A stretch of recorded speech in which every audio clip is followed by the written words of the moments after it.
Semantic stretching is a deceptive yet highly effective mental trap used to control perception, silence opposition, and redefine reality itself. At its core, it involves the subtle and strategic expansion of a word or concept's meaning, stretching it just far enough that it still sounds familiar, yet now includes things it was never meant to describe. This technique is not just about language manipulation, it's about thought control.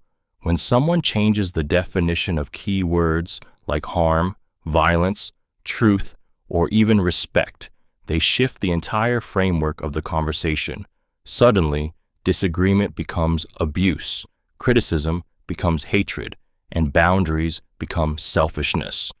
These stretched meanings blur the lines between intention and interpretation, making people question their own actions, feelings, and even identity. Semantic stretching. It's a trap because the words being used are emotionally loaded. Nobody wants to be accused of being violent, abusive, or intolerant, and so people comply, self-censor, or retreat in fear of being labeled. The worst part? It often happens gradually. A term is subtly redefined in one context, then another, until the new meaning is accepted as normal. Over time, the original meaning becomes taboo, and those who remember it are cast as ignorant or dangerous.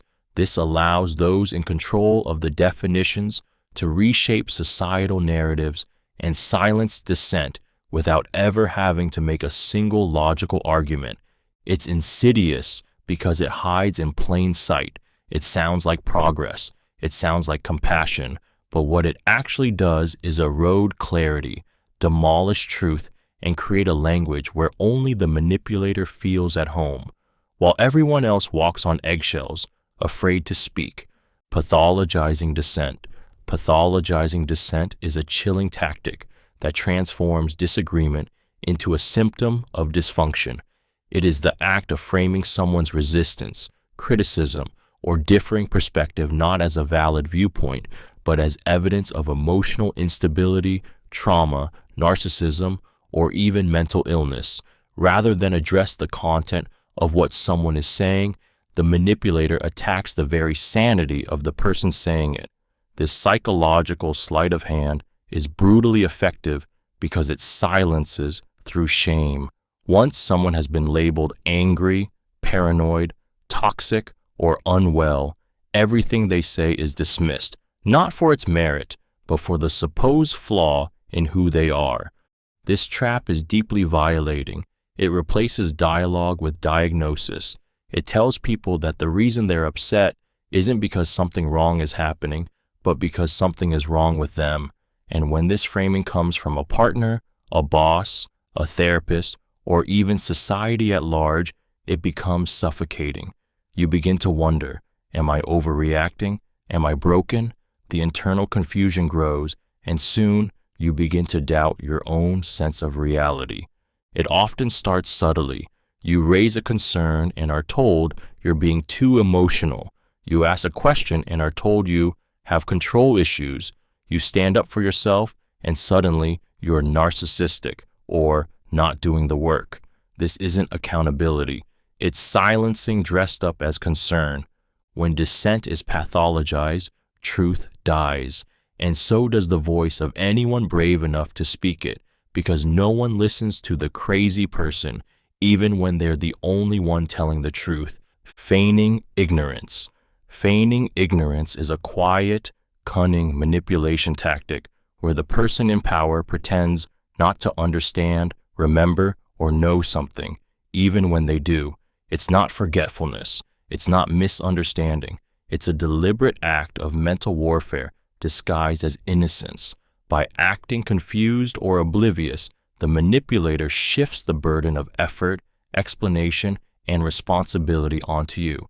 Suddenly, you're the one repeating yourself, over-explaining, justifying, defending, exhausting yourself in an emotional maze, while they simply shrug and say, "I don't get it." The cruelty of this tactic lies in its subtlety. It makes you question your communication skills, your memory, and eventually, your sanity. You begin to wonder if you're the problem. Maybe you weren't clear enough. Maybe you're expecting too much. Maybe you're being unfair. But deep down, something feels off. You sense the blank stares aren't innocent. The questions aren't sincere. The forgetfulness isn't real. You're not being misunderstood. You're being controlled. Feigning ignorance gives the manipulator an easy exit from accountability.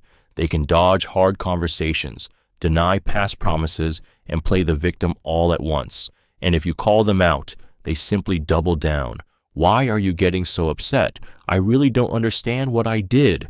The trap tightens. What makes this tactic so emotionally destabilizing is that it turns your clarity into confusion, your truth into noise, your words into wasted breath. And in that fog of frustration, they stand there, blank, innocent, untouched, while you unravel trying to make them understand something they've already decided to ignore. Reverse victimhood. Reverse victimhood is a manipulative inversion of reality, where the true offender casts themselves as the wounded party. It is not just denial, it is performance. When someone is confronted with their hurtful behavior, instead of taking responsibility, they flip the script and make your pain about their suffering. Your confrontation becomes an attack. Your boundary becomes abandonment. Your silence becomes emotional abuse. Suddenly, you find yourself comforting the very person who harmed you. This tactic is devastating because it weaponizes empathy. It uses your compassion against you. If you're a kind, caring person, you're especially vulnerable to this. The moment you raise your voice, express disappointment, or stand up for yourself, they start to tremble, tear up, or collapse into self-pity. You were hurt, but now you're apologizing, you're explaining, you're consoling, and you're trapped. Reverse victimhood turns accountability into cruelty. It's often laced with melodrama. I guess I'm just a monster then, or I can never do anything right. These aren't genuine cries for help. They are shields meant to deflect responsibility and hijack the narrative. Over time, this mental trap distorts your ability to trust your own pain. You hesitate to speak up, afraid you'll be cast as the villain. You shrink, self-censor, submit, just to keep the peace. But there is no peace in a relationship where harm cannot be named without punishment. Reverse victimhood doesn't just protect the abuser, it slowly erases the voice of the abused, until all that's left is their story, their pain, their innocence, while yours quietly disappears. Learned confusion. Learned confusion is a deeply disorienting form of psychological manipulation where the target is gradually conditioned to distrust their own clarity. The manipulator overwhelms them with contradictory explanations, shifting rules, vague language, and ever-changing narratives until certainty feels impossible and confusion becomes normal. It's not just about making you unsure of a fact. It's about breaking your belief that you can know anything for sure at all. The terrifying part? It's subtle. It starts with minor inconsistencies. Something they said yesterday doesn't match what they're saying today. When you question it, they act surprised or say you misunderstood. Over time, every attempt to make sense of the situation leaves you more exhausted than before. It's like trying to hold water in your hands. You ask questions, but answers only create more fog. You start forgetting timelines, doubting events, and second-guessing your memory. You begin to rely on them to explain things, to remember things for you. This dependency is the goal. The manipulator builds a house of mirrors around you, then convinces you it's the world. They bombard you with paradoxes. You're free to do what you want, but if you loved me, you wouldn't. Of course I care about you. Why else would I hurt you so much? Logic bends, truth fractures, and eventually you stop fighting for understanding because confusion has become your default state. Learned confusion doesn't happen in a moment. It's installed over time, and once internalized, you no longer trust your instincts, your voice, or even your mind. You defer, you obey, you survive, and the one who confused you becomes the only one who can make it make sense. Information hoarding is a covert method of control where someone deliberately withholds knowledge, updates, or relevant facts to maintain power over others. It's not forgetfulness. It's not poor communication. It's a calculated act, one that keeps you dependent, confused, and off balance. The hoarder knows more than they let on, but they drip feed you scraps of information just enough to keep you chasing clarity. Every time you try to make an informed decision, something is missing, a detail, a name, a timeline, and somehow they always have it, but never when you need it most. This trap creates an artificial power dynamic. They become the gatekeeper of truth, and you become the beggar, waiting for access, permissions, context. Whether it's a boss keeping you in the dark about decisions that affect your job, a partner hiding messages or plans, or a friend who always seems to forget to loop you in, information hoarding erodes trust and corrodes relationships. It says, you don't get to know. I decide what you know. And when you know it, the emotional damage runs deep. You start second-guessing yourself, walking into conversations underprepared, being blamed for things you were never told. You feel like you're always one step behind, because you are. The hoarder has made sure of it. They stay in control by keeping you uninformed, then act innocent when you're blindsided. Oh, I thought I told you. In the silence of what's not said, power shifts, and without access to truth, you can't make choices. You can only react to their control. Authority by osmosis.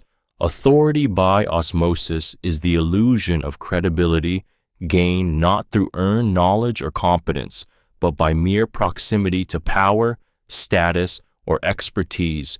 It is when someone adopts the language, tone, or identity of an expert, not because they are one, but because they've absorbed enough of the environment to impersonate it convincingly. They name-drop institutions, echo buzzwords, or reference respected figures they're adjacent to, hoping the glow of someone else's authority will rub off on them like borrowed perfume. This mental trap is dangerous because it feels legitimate. These individuals speak with confidence. They mimic the cadence of those who know what they're talking about. They'll casually reference science, psychology, or philosophy, but only just enough to sound intelligent without ever opening themselves to scrutiny.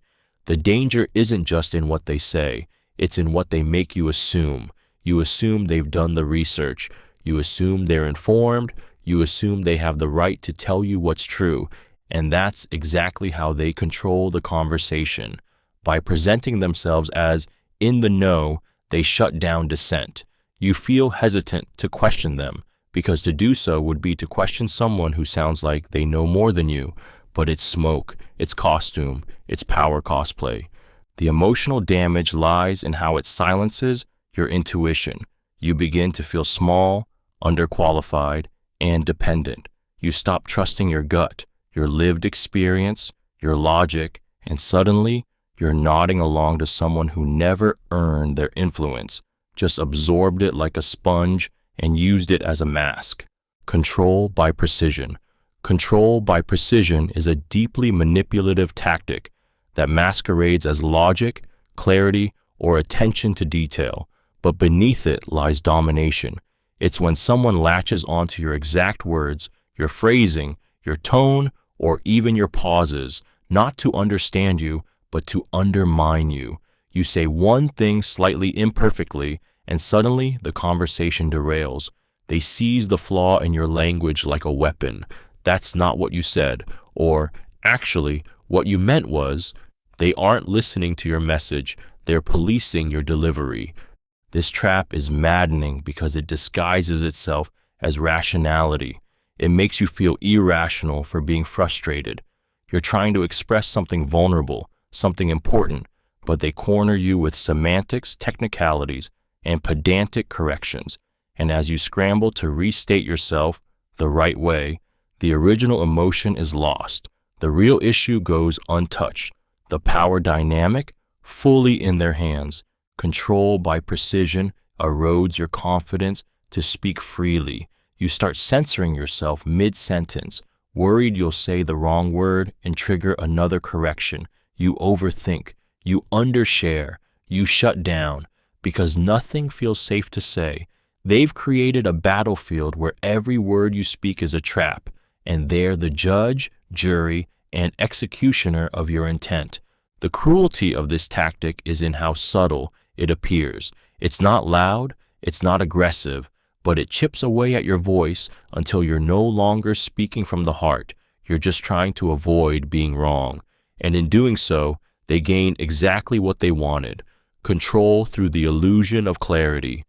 Gradual gaslighting. Gradual gaslighting is the slow, methodical erosion of your reality, memory, and self-trust, dripped into your mind like poison in water. It's not one explosive lie. It's not a dramatic accusation. It's hundreds of small distortions, half denials, and quiet rejections of your experience that accumulate over time. The manipulator doesn't want to convince you they're right. They want you to believe you're wrong about what happened, about what was said, about what you saw, heard, felt. It begins subtly. A raised voice you remember is called a normal conversation. A promise you clearly recall was never said. Your tears, an overreaction. Your gut feeling, paranoia. You bring up patterns of hurt and are told you're imagining things. You're too sensitive, too dramatic, too much. These aren't just disagreements. They're strategic slashes to your perception. And the worst part?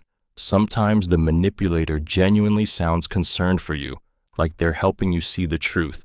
So you start questioning yourself. You apologize for feeling things. You replay conversations in your head over and over, trying to locate the real version. You keep quiet more often. You ask fewer questions. And without even realizing it, your grip on your own reality loosens. You trust your memory less. You lean on their version more, until you're not sure what's real anymore, only that they must be right and you must be broken. Gradual gaslighting is psychological suffocation with a smile. It doesn't just make you doubt your truth, it makes you abandon it. And once you no longer believe yourself, they no longer need to control you. You'll do it for them. Intellectual bullying. Intellectual bullying is a cold, calculated method of dominance that uses intelligence not as a tool for understanding, but as a weapon for control. It happens when someone flaunts their knowledge, credentials, or eloquence to belittle, silence, or intimidate others, especially in moments of vulnerability or disagreement. The goal isn't dialogue, it's superiority. They flood the conversation with complex jargon, obscure references, or rapid-fire logic, not to enlighten you, but to overwhelm you. And when you can't keep up, they smirk, correct you, or dismiss your points as emotional, uninformed, or not worth responding to. This tactic is especially damaging because it disguises itself as intelligence. But it's not brilliance, it's domination in disguise. You may walk away from a discussion not just doubting your argument, but doubting your very ability to think. That's the real harm. You feel smaller, dumber, less capable. You start to believe your perspective is inherently inferior, not because it is, but because someone made you feel like it was. The intellectual bully thrives on making you feel outmatched. They don't listen, they lecture, they don't build, they dissect. And every time they win the argument, they feed their ego at the cost of your voice. It's not about facts, it's about power. And by masking their condescension in logic, they escape accountability while leaving you paralyzed in silence. Over time, you stop speaking up, not because you agree, but because you're tired of feeling stupid. That's how they win, not by being right, but by making sure you no longer believe you could be. Reality anchoring. Reality anchoring is the covert manipulation of perception through sheer certainty. It's when someone declares their version of events, truth, or identity so confidently, so forcefully, and so persistently that it starts to override your own. This tactic doesn't rely on facts, it relies on dominance. The manipulator becomes the loudest voice in the room, the fixed point around which reality must revolve, and slowly, without meaning to, you start orbiting them.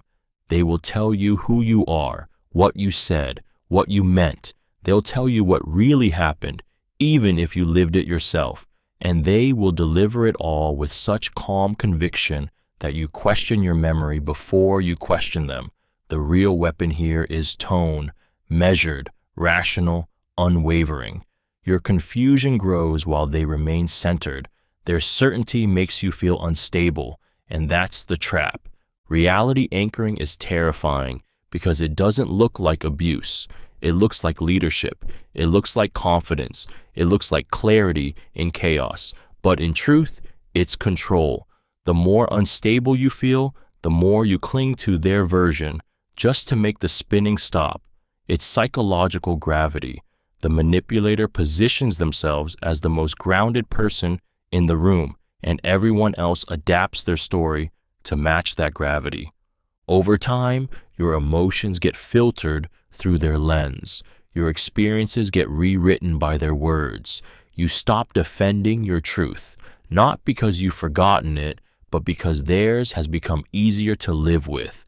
Reality anchoring isn't about convincing you. It's about exhausting your resistance until your reality no longer feels like home, and theirs is the only one left. Demanding binary choices. Demanding binary choices is a manipulative trap that corners you into choosing between two extremes, both of which benefit the manipulator. It's the illusion of choice, the psychological vice grip that removes all nuance and forces you into false dilemmas. Are you with me or against me? Do you want this relationship or not? Either you trust me completely or you don't trust me at all. It's control wrapped in simplicity. The moment you try to introduce complexity, middle ground, or context, you're told you're being evasive, unclear, or disloyal. This tactic hijacks your emotions by turning life into ultimatums. It demands an answer before you're ready, then judges your values based on a framework you never agreed to. You're no longer allowed to think out loud, to feel uncertain, or to explore options. You are now on trial, and every hesitation is seen as betrayal. What makes this trap especially cruel is how it punishes thoughtfulness. If you say, "I need time," it's used against you. If you question the framing, you're accused of avoiding responsibility. And so you find yourself choosing not between two paths, but between self-betrayal and emotional chaos. The manipulator has already decided what each answer will mean about you. There is no winning, only submission or fallout. Over time, this constant pressure to choose, now, fast, under duress, erodes your inner clarity. You become afraid to pause, to reflect, to speak freely. You live in a world of either or, when the truth of your soul is screaming both, neither, maybe more. But nuance has no place in their game. Only control does. Emotional recalibration. Emotional recalibration is the silent reprogramming of what emotions you're allowed to feel and how intensely you're allowed to feel them, according to someone else's comfort or control. It happens when your natural emotional responses are consistently met with subtle punishment. Eye rolls when you cry, condescension when you're angry, withdrawal when you're excited, mockery when you're vulnerable. You begin to learn, quietly and painfully, which feelings are acceptable and which will cost you connection, safety, or peace. Over time, your emotional range starts to shrink. You hesitate before expressing joy because it might be dismissed. You downplay your pain because it might trigger coldness. You swallow your anger because it might be weaponized against you. What begins as emotional self-protection soon becomes self-erasure. You learn to regulate not for your own well-being, but to preserve their comfort. You are no longer reacting authentically. You're adjusting, calibrating, censoring, not for balance, but for survival. The manipulation deepens when they reward emotional numbness with closeness. Suddenly, The quieter you are, the more they like you. The more neutral you appear, the safer it feels. But inside, you're vanishing.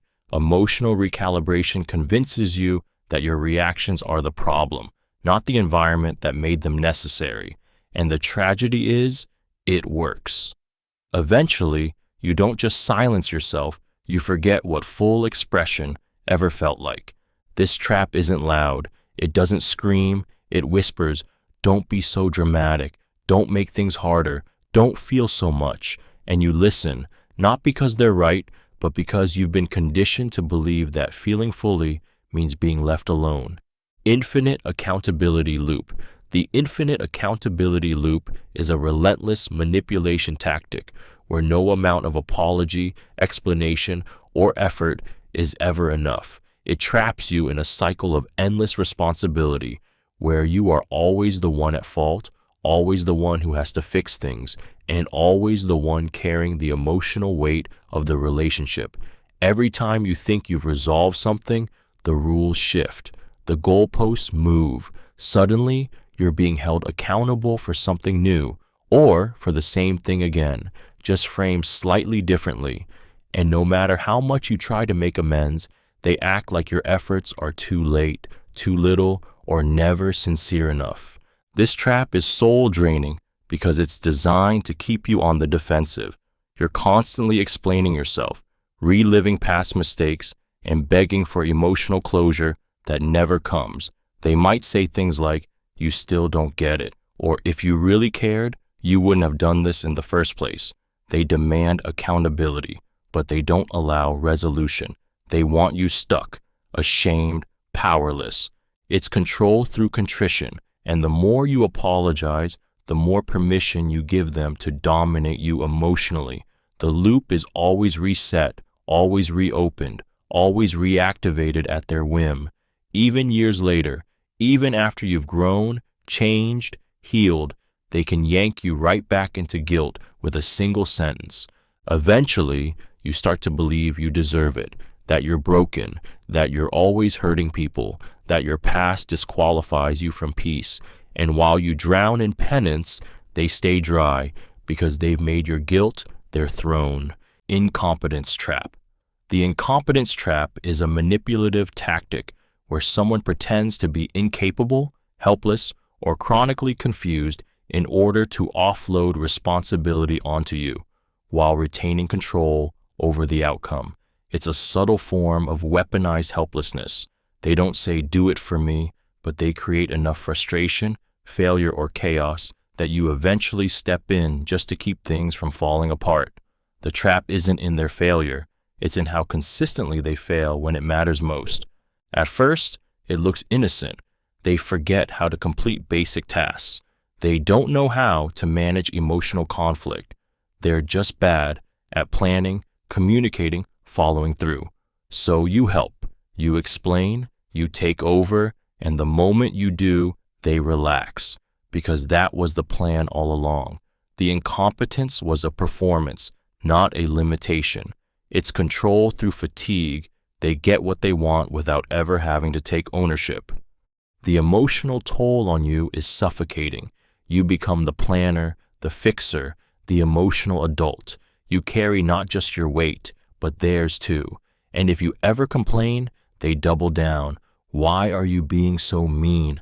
I'm trying my best." That feigned vulnerability twists guilt around your throat. You're not just overburdened. You're trapped in a cycle where stepping back feels cruel and stepping up feels endless. What makes this trap especially cruel is that it disguises manipulation as innocence. It teaches you that love looks like rescuing, that strength means silence, that being the responsible one means sacrificing your peace, your energy, and eventually yourself. Pity trolling is a covert form of emotional manipulation where someone uses exaggerated vulnerability or sadness to derail confrontation, evade accountability, and regain control. It's not genuine grief, it's performance. The moment you express a boundary, raise a concern, or assert yourself, they collapse into a display of helplessness. "I guess I'm just a terrible person. Everyone always leaves me. I can't do anything right. These statements aren't cries for help. They're weapons disguised as wounds. This trap hits you in your empathy. It hijacks your compassion and turns it against you. Suddenly, instead of being heard, you're comforting them. Instead of receiving support, you're offering it, while your pain is pushed into the background. The original issue vanishes beneath the weight of their emotional theatrics. They cry harder, they get quieter, they spiral just enough to make you feel guilty for ever speaking up. Pity trolling is emotional blackmail wearing the mask of fragility. It's powerful because it feels wrong to question it. You wonder, what if they really are hurting? And so you stay silent, you step back, you let it go. Again, over time, this tactic rewires your behavior. You stop raising concerns, you minimize your needs, you walk on eggshells, terrified of triggering another meltdown, and in doing so, you disappear. They've taught you that their emotions matter more than your truth, that their wounds outweigh your voice, but what they seek isn't understanding, it's control, and they've learned that nothing silences strength faster than a well-timed sob. Surprise ambush.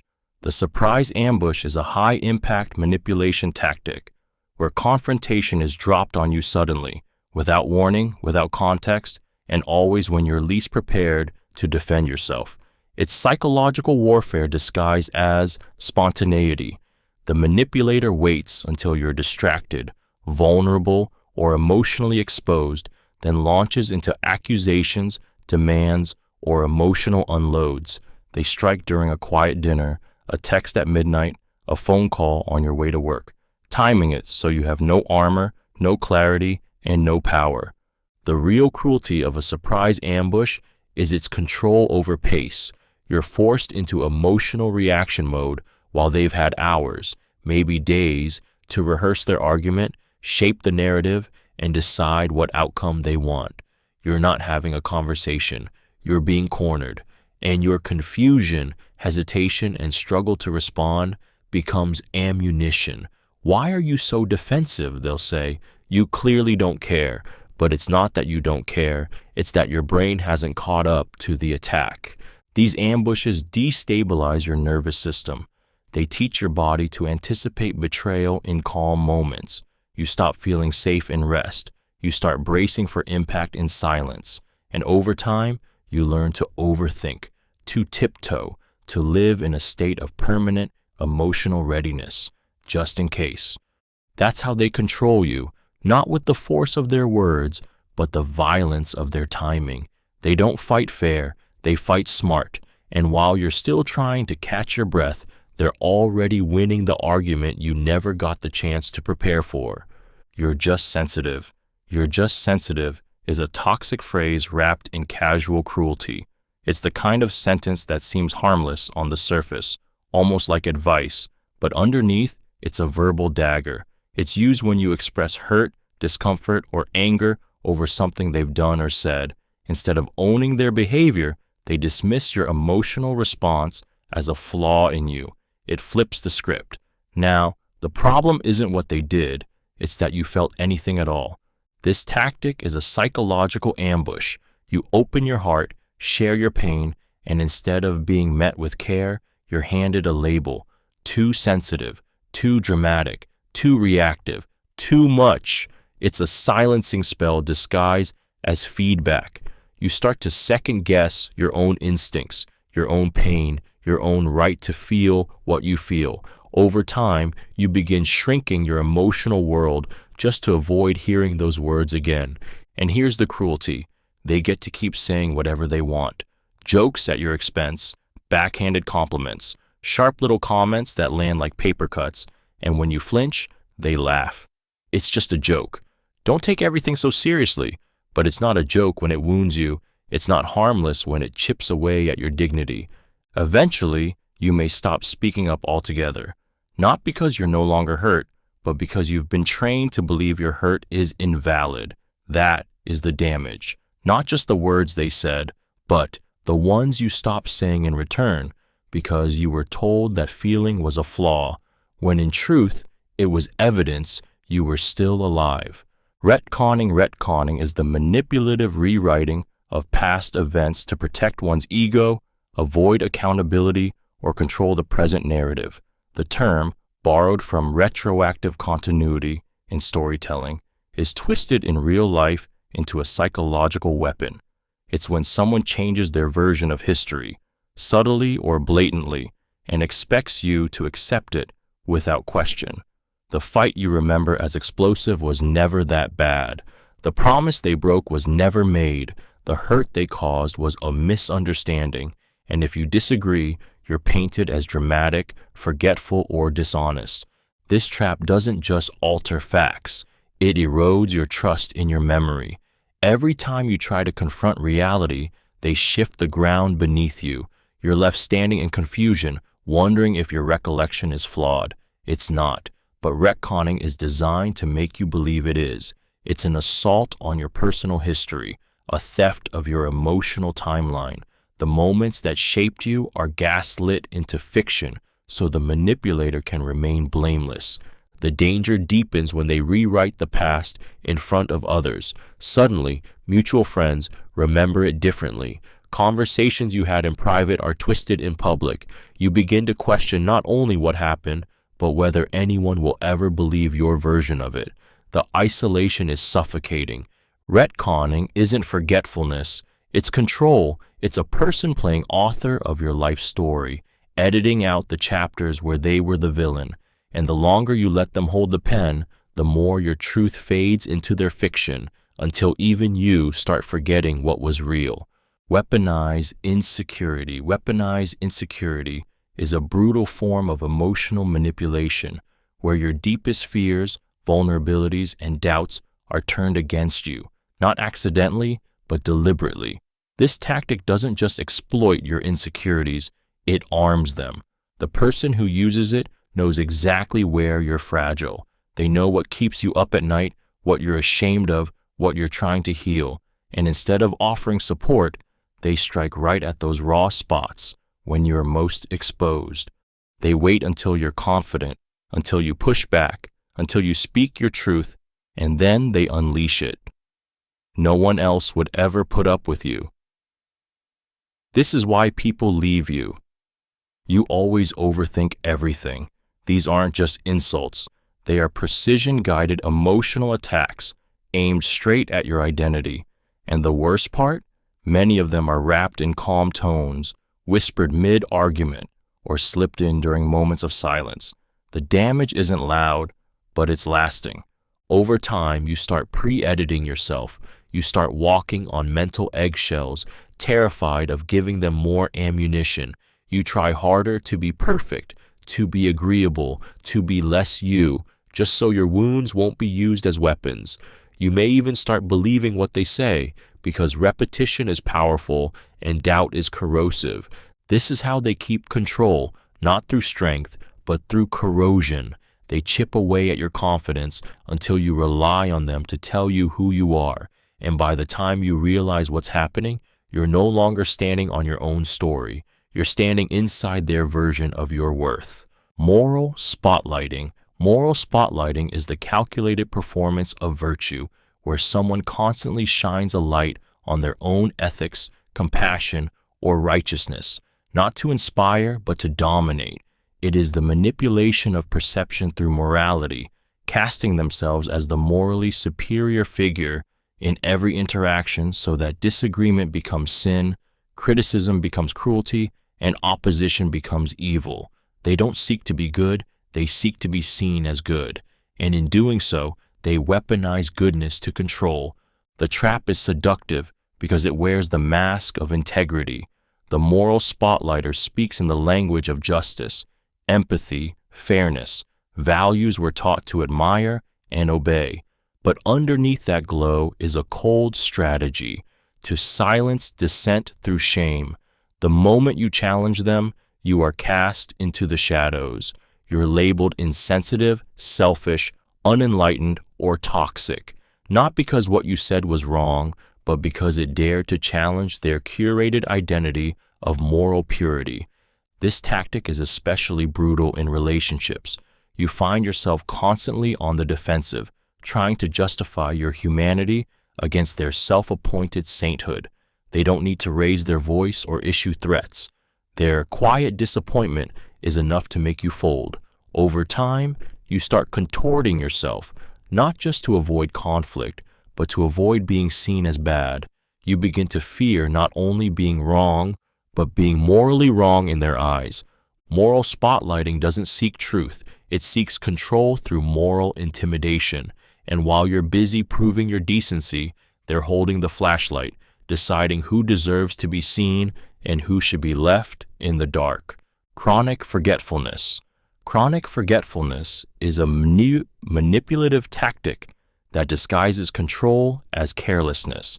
It's the repeated act of conveniently failing to remember commitments, agreements, promises, or even moments that hurt you until the forgetfulness itself becomes a weapon. This isn't about bad memory.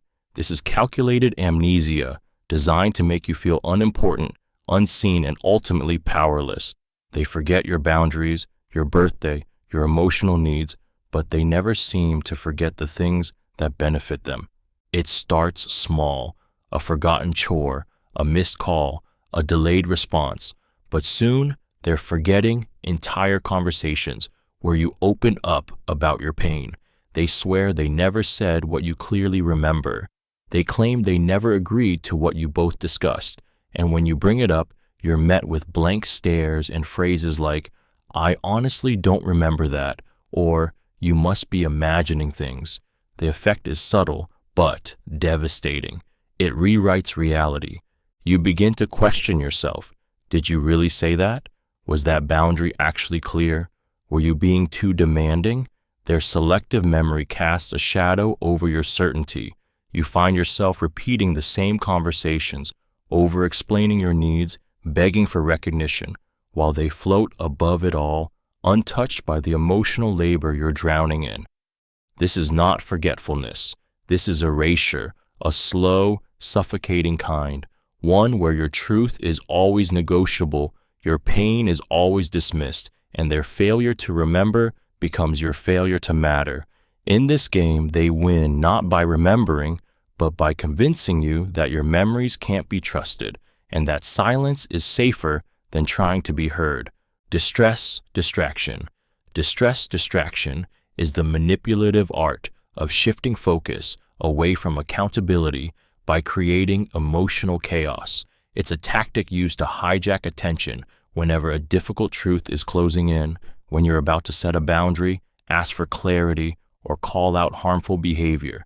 Instead of facing the issue, the manipulator floods the moment with their own distress. They cry, they panic, they spiral. Suddenly, you're no longer the one seeking resolution.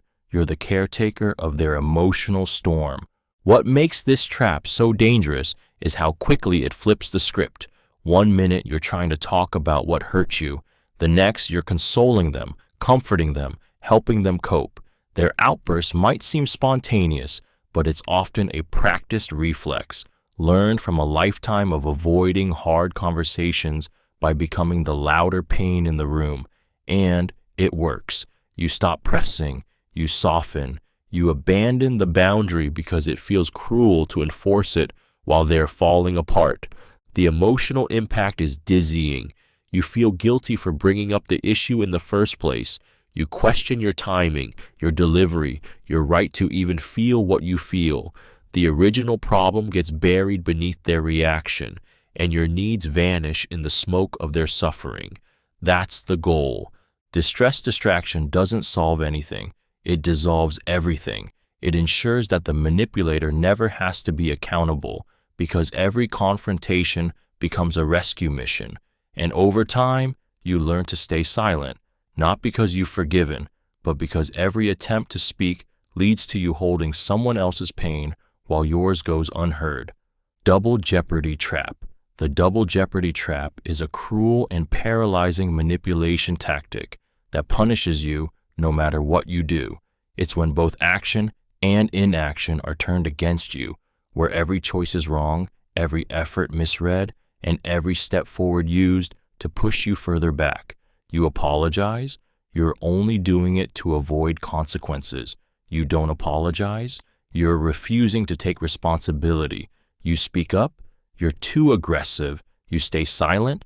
You're emotionally unavailable. It's not a disagreement. It's a rigged system. This trap is designed to destroy your sense of agency. You begin to feel like there is no right move, like your very existence is an offense. And that's the point. The manipulator is not seeking resolution. They're seeking submission. They don't want you to fix the situation. They want you to feel stuck in it, always unsure, always second-guessing. Over time, the emotional toll becomes unbearable. You feel exhausted from trying to navigate a minefield where every path leads to an explosion. You apologize in circles. You explain yourself to the point of mental collapse. And the more you try to get it right, the more they twist your efforts into something ugly. It becomes psychological entrapment. The punishment isn't based on your behavior. It's based on their mood, their interpretation, their narrative. Eventually, you shrink. You start doing less, saying less, being less, not because you want to, but because the fear of being wrong, again, is louder than your will to be free. That's the trap, and the deeper you fall into it, the more it feels like you deserve to be there. Bait and switch empathy. Bait and switch empathy is the emotional con job where someone initially offers compassion, vulnerability, or deep understanding, only to later replace it with manipulation, criticism, or control. At first, they listen, they validate, they mirror your pain, they open up, draw you in, make you feel seen. It feels safe, it feels rare, it feels real. But once you've let your guard down, once you've handed over your trust, they flip the script. That warmth becomes cold, that softness becomes sharp, and the empathy that felt like a gift becomes the trap that lured you in. This tactic is especially cruel because it mimics the sacred experience of being understood. You open up your wounds to someone who seems to care, and then they use those very wounds against you. Your fears become punchlines. Your traumas become bargaining chips. Your honesty becomes ammunition. You told them what broke you, and now they know exactly where to press. The switch doesn't always come quickly. Sometimes it's days, sometimes weeks, sometimes it happens slowly. First they tease, then they criticize, then they dismiss. And by the time you realize what's happening, you're already tangled in a dynamic where you crave the empathy they once gave but no longer offer. The emotional fallout is deep. You question whether the kindness was ever real. You doubt your ability to recognize sincerity. You blame yourself for trusting too fast. Bait and switch empathy doesn't just hurt, it disorients. It makes you long for the version of them that never truly existed and silence yourself in hopes that if you behave better, that version might return. But it won't. It was never empathy. It was bait. Hyper-mirroring. Hyper-mirroring is a manipulative mimicry tactic that creates a rapid, almost eerily perfect reflection of your personality, interests, and emotions to fast-track trust and emotional intimacy. It's not connection, it's construction. From the very first conversation, they seem to get you. They like your music. They share your values. They've been through the same things. They laugh at the same jokes. They cry at the same wounds. But behind the mirroring isn't empathy, it's strategy. Every word you speak becomes a blueprint they copy. Every vulnerability you share becomes a map they follow. Not to comfort you, but to capture you. This tactic feels intoxicating at first. You think you found a soulmate, someone who finally understands. You lower your guard. You rush in. You bond fast. That's what hyper-mirroring is built for. To bypass your defenses and slip past your natural caution.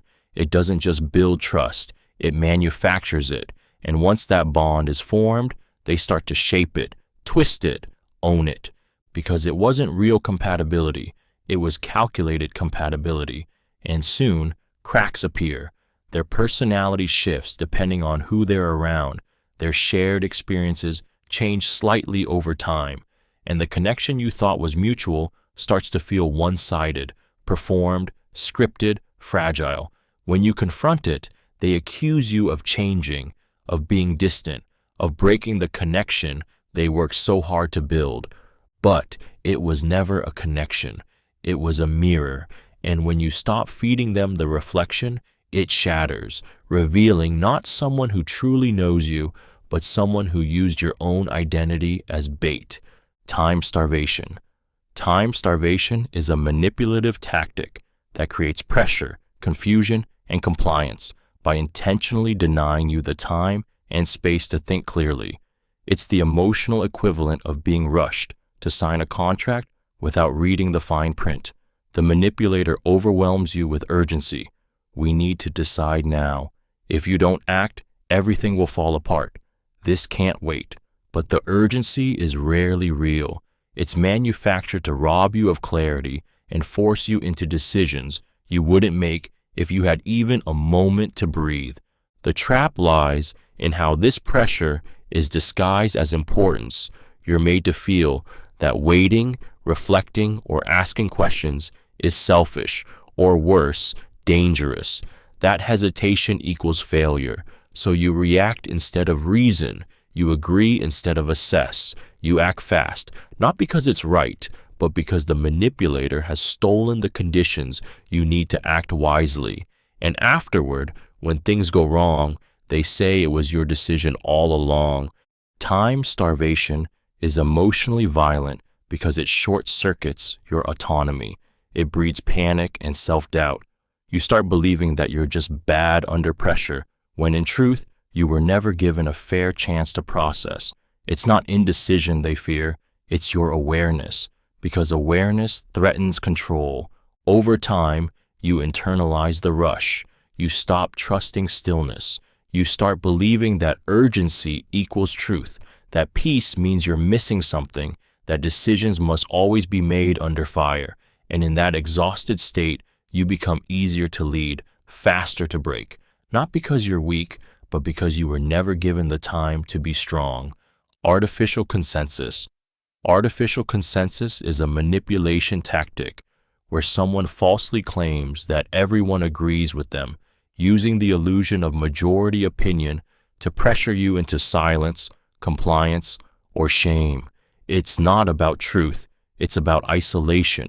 The manipulator doesn't need facts, evidence, or actual support. They just need to convince you that you're alone. Everyone thinks you're overreacting. No one else has a problem with it. We all feel the same way. These statements don't invite discussion. They shut it down. This tactic strikes at one of our deepest human fears: exclusion. Most people, even strong-willed ones, hesitate when they feel like the odd one out. When someone suggests that your feelings or opinions are rejected by the group, it triggers self-doubt. You start wondering if you're crazy, if you're the problem, if maybe it's safer to stay quiet. The manipulator knows this. That's why they invoke the invisible crowd.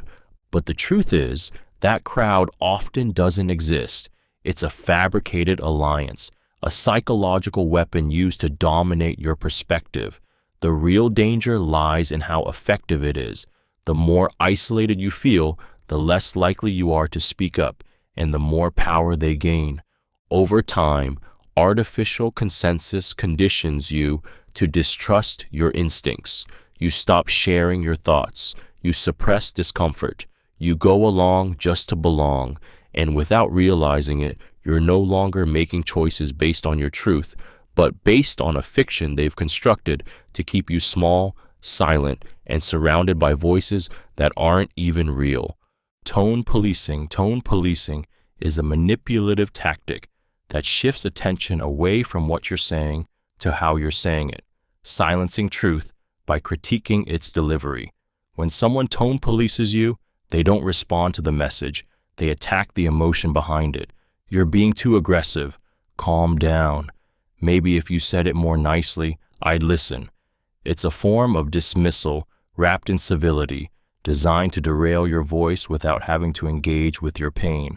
The cruel brilliance of tone policing is that it masquerades as a call for respect or constructive dialogue, but what it actually does is punish you for feeling too much, too angry, too passionate, too hurt. Your urgency becomes hostility. Your conviction becomes intimidating. Your raw truth becomes unprofessional. And suddenly, you're the problem, not the injustice you were trying to name. It's especially common when the speaker holds less power. Women, people of color, survivors, and marginalized voices are tone policed constantly, not because they're wrong, but because their truth is inconvenient.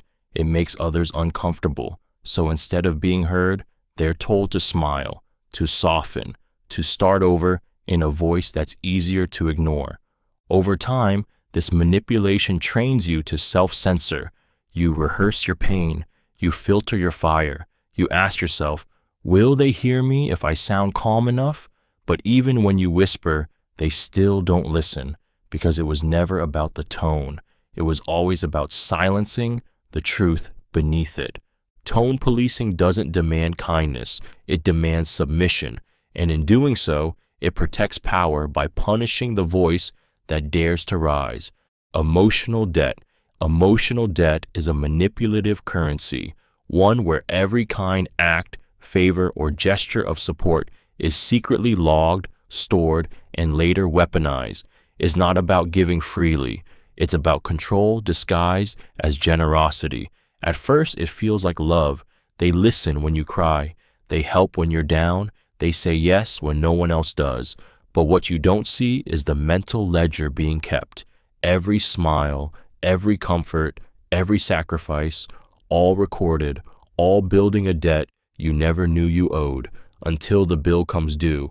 And when it does, it's suffocating. Suddenly, you're ungrateful, disloyal, selfish.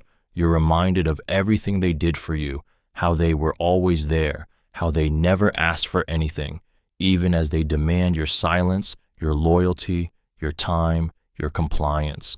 It's subtle at first, a guilt-laced favor, a comment about how much they've sacrificed, but then it grows. You begin to feel trapped by kindness, choked by obligation.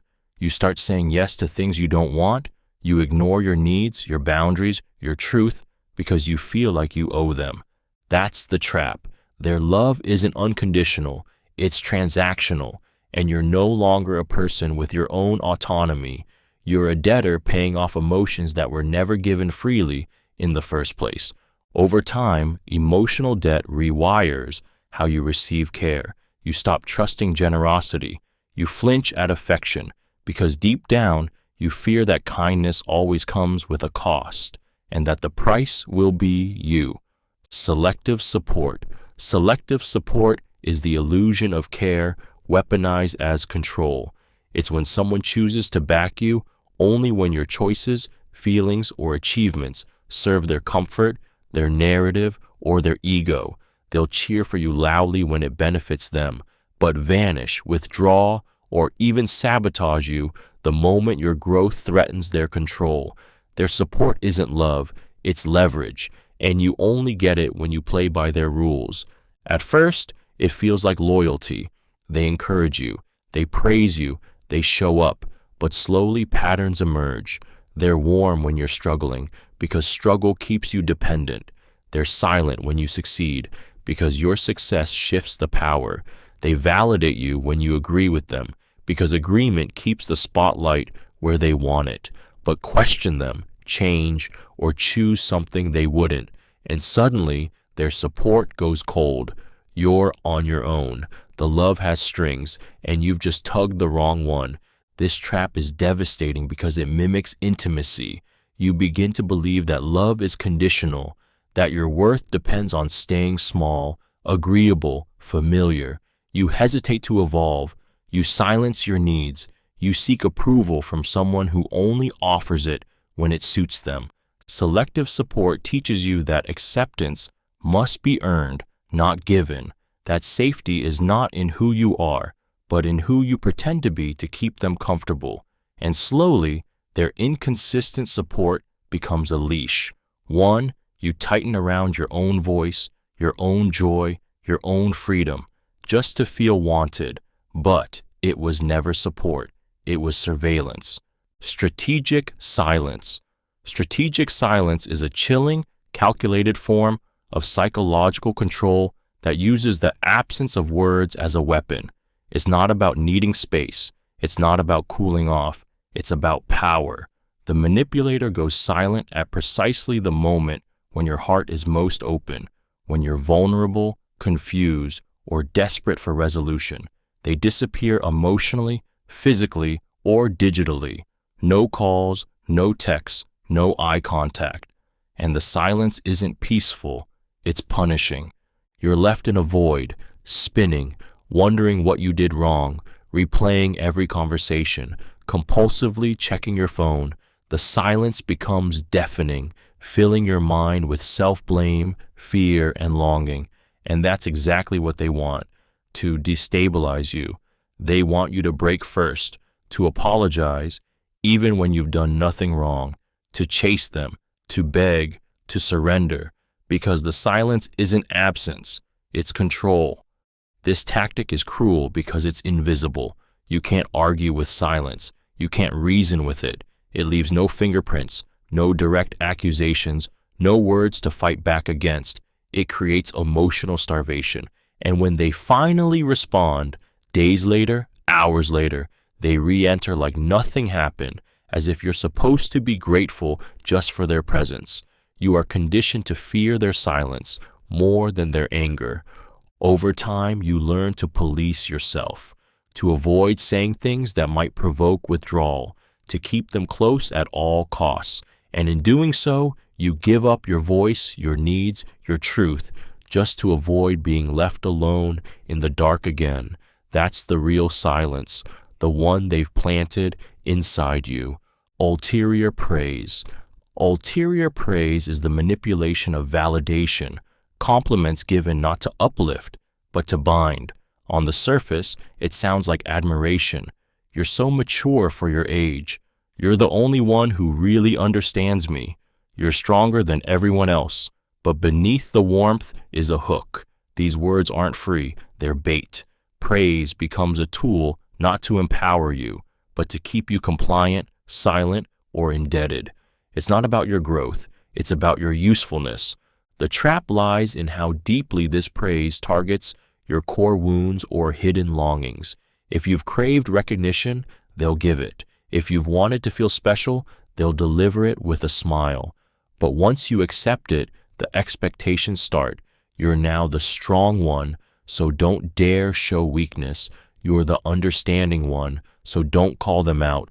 You're the mature one, so handle more than your share. The moment you stop performing the version of you they praised, the warmth vanishes. Their validation was never unconditional. It was a leash disguised as a hug. Over time, you become trapped in the identity they applauded. You chase their approval without realizing you've stopped being yourself. You fear letting them down. You fear losing their affection. And slowly, you become addicted to praise that was never about you, only about how well you serve them. Ulterior praise feels like love, but it's manipulation in disguise. And by the time you recognize the strings attached, you're already dancing to a tune you never chose, smiling for someone who only claps when you play their part. Reputation threats. Reputation threats are psychological blackmail wrapped in suggestion, a dark coercive tactic where someone hints, implies, or outright warns that they can and will damage how others see you if you don't fall in line. It's not a physical threat. It's worse. It targets your identity, your name, your safety in a community. The manipulator knows how deeply we fear social exile, how easily shame can silence, and they weaponize that fear to keep you obedient, quiet, and contained. It often starts subtly. You wouldn't want people to think you're unstable. I could tell them what you really said. Imagine what your family would think. These statements don't come with accusations. They come with undertones, threats that don't need to be spoken outright to slice through your confidence like a blade. What makes this trap so effective is its invisibility. From the outside, no one sees the fear you're living under. No one hears the warnings whispered in private. And if you speak out, they can flip the script. Why would I do that? You're paranoid. You're just trying to make me look bad. And just like that, you're isolated, doubting your reality, left holding your own truth like it's poison. The emotional cost is staggering. You begin performing, pleasing, self-erasing, just to keep your image intact. You start living not for freedom, but for damage control. And in the process, your real self begins to disappear, buried beneath a persona you maintain under silent duress. Because when your reputation is held hostage, your soul follows. And that's exactly how they keep you leashed without ever lifting a finger. Enforced ambiguity. Enforced ambiguity is the deliberate act of keeping things vague, undefined, or just out of reach, so you're never quite sure where you stand, what's expected of you, or what's even real. It's a slow suffocation by uncertainty. The manipulator refuses to give clear answers, set solid boundaries, or define the relationship. They speak in circles, dodge commitments, change definitions, and answer questions with more questions. Their fog becomes your prison, and the longer you stay in it, the more you blame yourself for not being able to see. At first, it seems like mystery. Maybe they're just private. Maybe they're complex. Maybe it's you, too impatient, too demanding. But it's not mystery. It's control. When nothing is clearly stated, nothing can be challenged. When nothing is defined, nothing can be held accountable. You can't call out betrayal if the rules were never set. You can't demand clarity when you've been trained to feel guilty for even asking. This ambiguity isn't passive. It's tactical. It keeps you anxious, guessing, compliant. You agonize over texts, overanalyze tone, rehearse conversations that never happen. And when you finally ask for clarity, they act confused or accuse you of being too intense, too needy. It's emotional gaslighting disguised as chill. Enforced ambiguity breaks you down by never breaking anything clearly. It denies closure, certainty, and truth. And eventually, you stop asking, you stop needing, you numb out.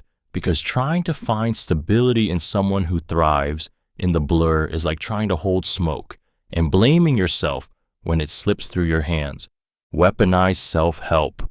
Weaponized self-help is a manipulative tactic that twists the language of growth, healing, and empowerment into a tool of control, shame, and silence. It sounds like wisdom. It pretends to be supportive, but beneath the polished words and motivational tone is a brutal message. Your pain is your fault. Your boundaries are weakness. Your reactions are proof you haven't evolved enough. They use your journey of self-improvement as ammunition, turning the very tools meant to heal you into chains. It often starts when you express hurt or discomfort. Instead of listening, they throw philosophy at you. That's just your ego talking. Maybe you need to look at your triggers. You're clearly not doing the inner work. These phrases masquerade as insight, but they're not meant to help you reflect. They're meant to shut you down, to invalidate your experience, to place the entire burden on your shoulders while they stay clean, unchallenged, and above it all. It's psychological gaslighting wrapped in yoga mantras and mindfulness quotes. And it's especially insidious because it leaves you questioning your own growth. You start to wonder if you are too reactive, too unhealed, too emotional. You double down on doing the work, not realizing you're being manipulated into silence under the illusion of progress. Over time, this erodes your trust in your own healing. Your boundaries feel like regression. Your anger feels like failure. And the people who claim to want your evolution are the very ones holding you hostage in it, punishing every sign of humanity as if it's a spiritual flaw, not to empower you, but to keep you docile, quiet, and endlessly self-correcting. Historical erasure. Historical erasure is the calculated rewriting or outright deletion of past events to protect the manipulator's image and maintain control. It's not just lying about what happened, it's pretending it never happened at all. The apology they gave, it didn't exist. The betrayal you endured, you're imagining it. The promise they broke, they never said that. With every denial, every edit, every blank stare, they chip away at your memory until you begin to doubt the very foundation of your reality. This isn't forgetfulness. It's an emotional purge, a cleanup operation where anything that paints them in a negative light is scrubbed from the record. If you bring it up, you're accused of living in the past. If you insist, you're gaslit into silence. And if you push too hard, you become the problem, obsessed, toxic, unable to move on. Historical erasure is psychological violence. It robs you of truth. It invalidates your pain. It turns your memories into ghosts you're not allowed to name. And the more you try to hold on to them, the more isolated you feel, because no one else remembers, because they've rewritten the story so well, even you start wondering if you were wrong. Over time, you learn to suppress. You stop bringing things up. You stop trusting your recollection. You silence the part of you that says, wait, didn't this already happen? And in that silence, they rewrite not just what happened, but who you are within it. Historical erasure isn't about the past.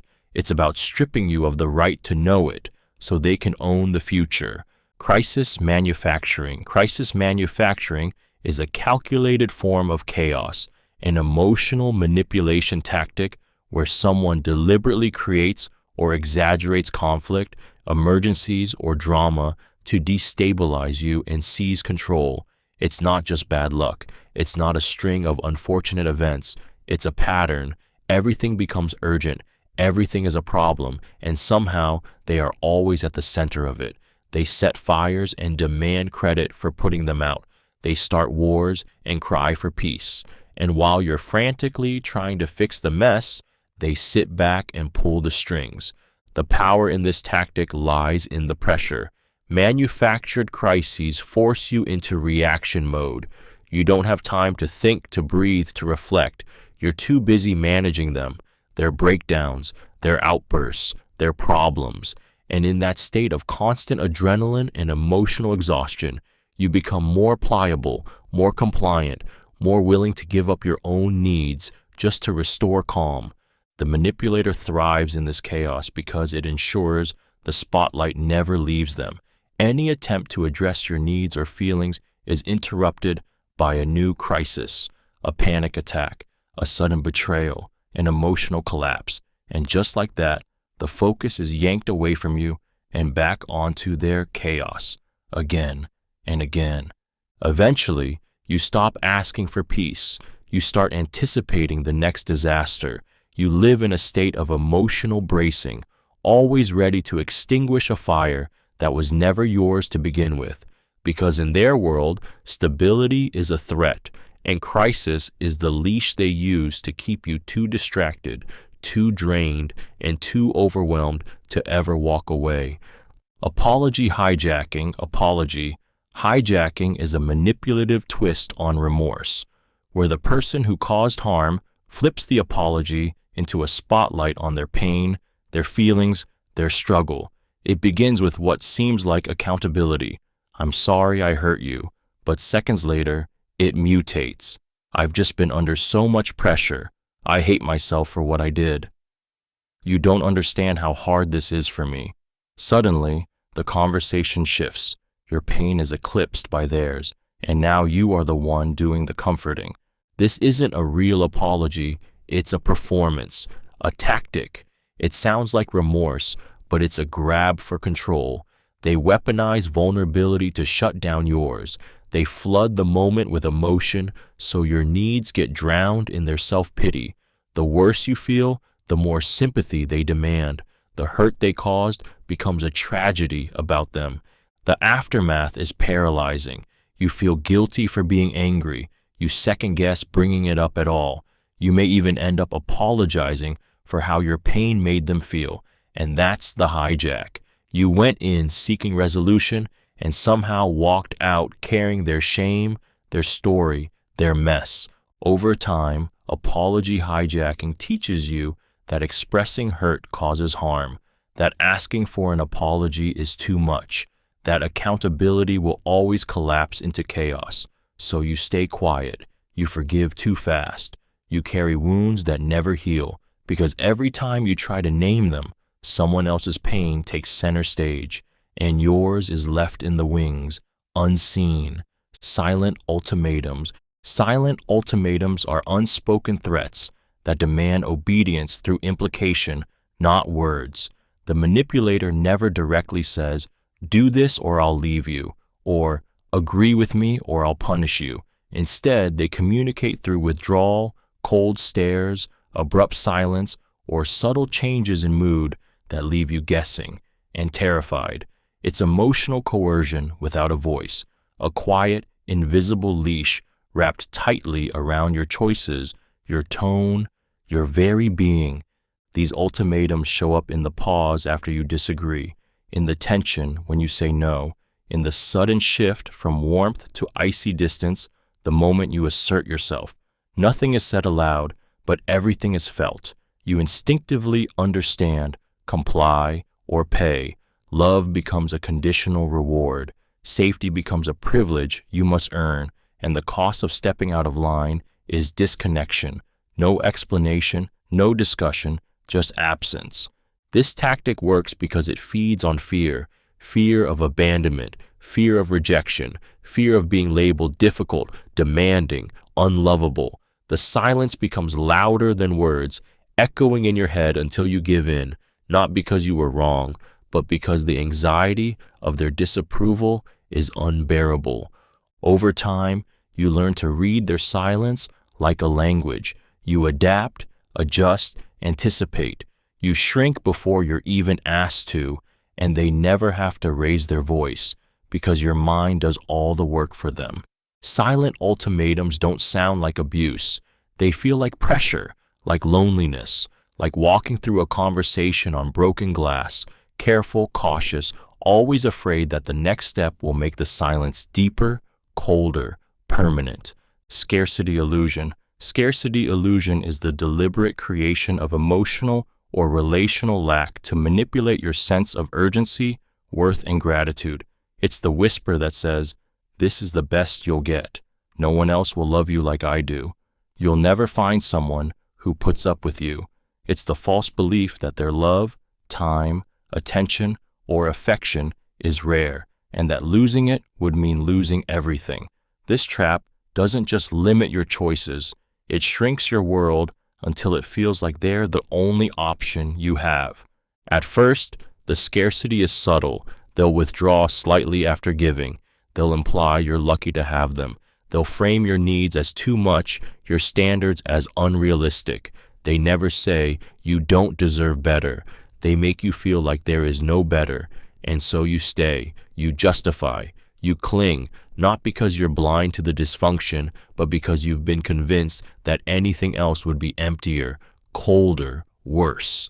The manipulation deepens when they intermittently reward you, just enough to spark hope, just enough to make you forget the drought, the rare compliment, the brief softness, the fleeting moment that reminds you of how things could be. It's a calculated drip of affection that keeps you emotionally starving, yet strangely loyal. Scarcity illusion doesn't just distort your view of them, it distorts your view of yourself. You stop believing in abundance. You stop expecting kindness. You confuse survival with love. And before long, you're not staying because they're enough. You're staying because you've forgotten that you are. Emotional flooding. Emotional flooding is an overwhelming surge of feelings, often rage, despair, or panic, unleashed deliberately to overpower, destabilize, and silence you. The manipulator explodes emotionally at full volume, leaving you drowning in their intensity.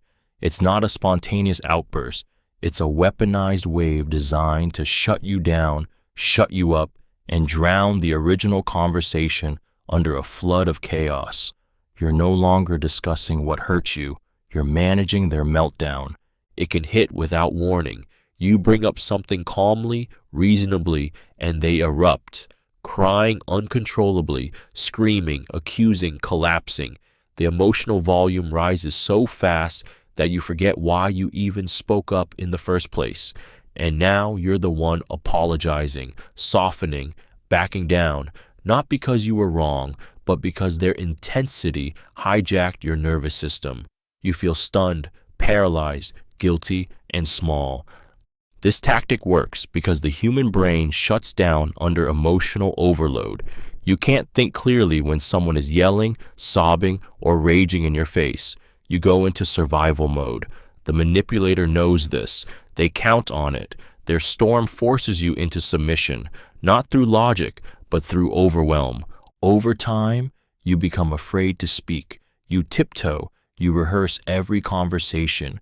You stay silent, not because you feel safe, but because you've learned that your voice triggers a flood that drowns everything in its path.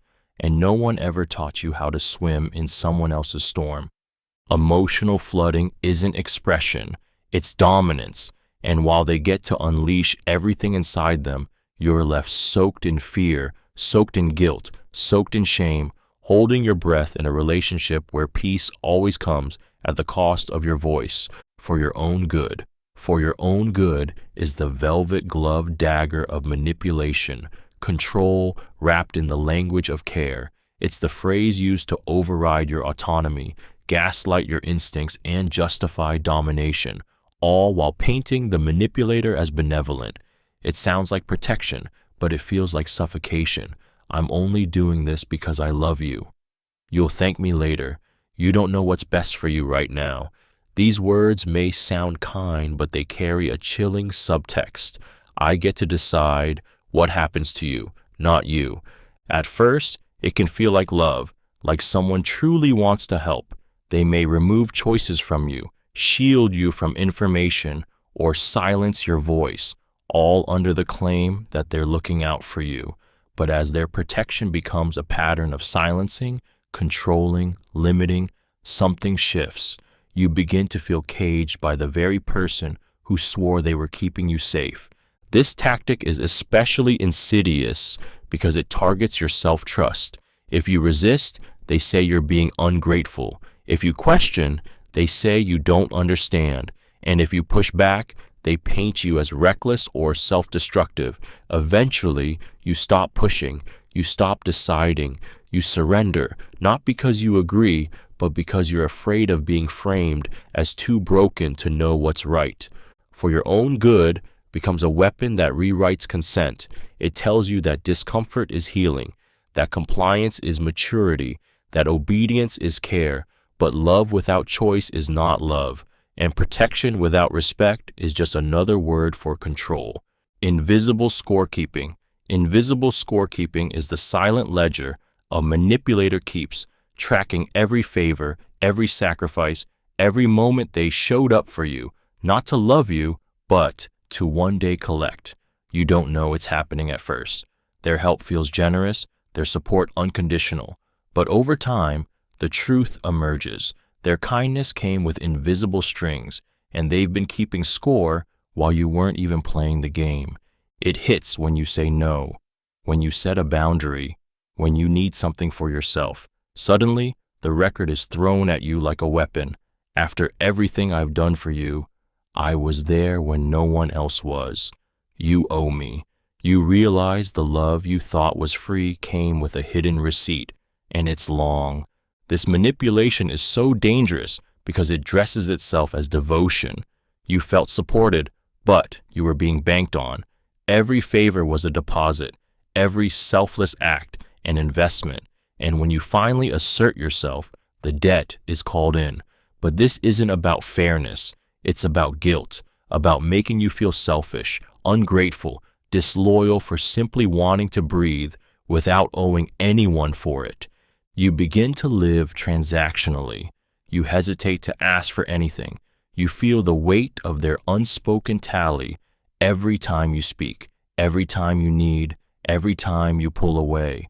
Love becomes obligation, giving becomes currency, and you become the debtor in a relationship built on IOUs no one ever signed.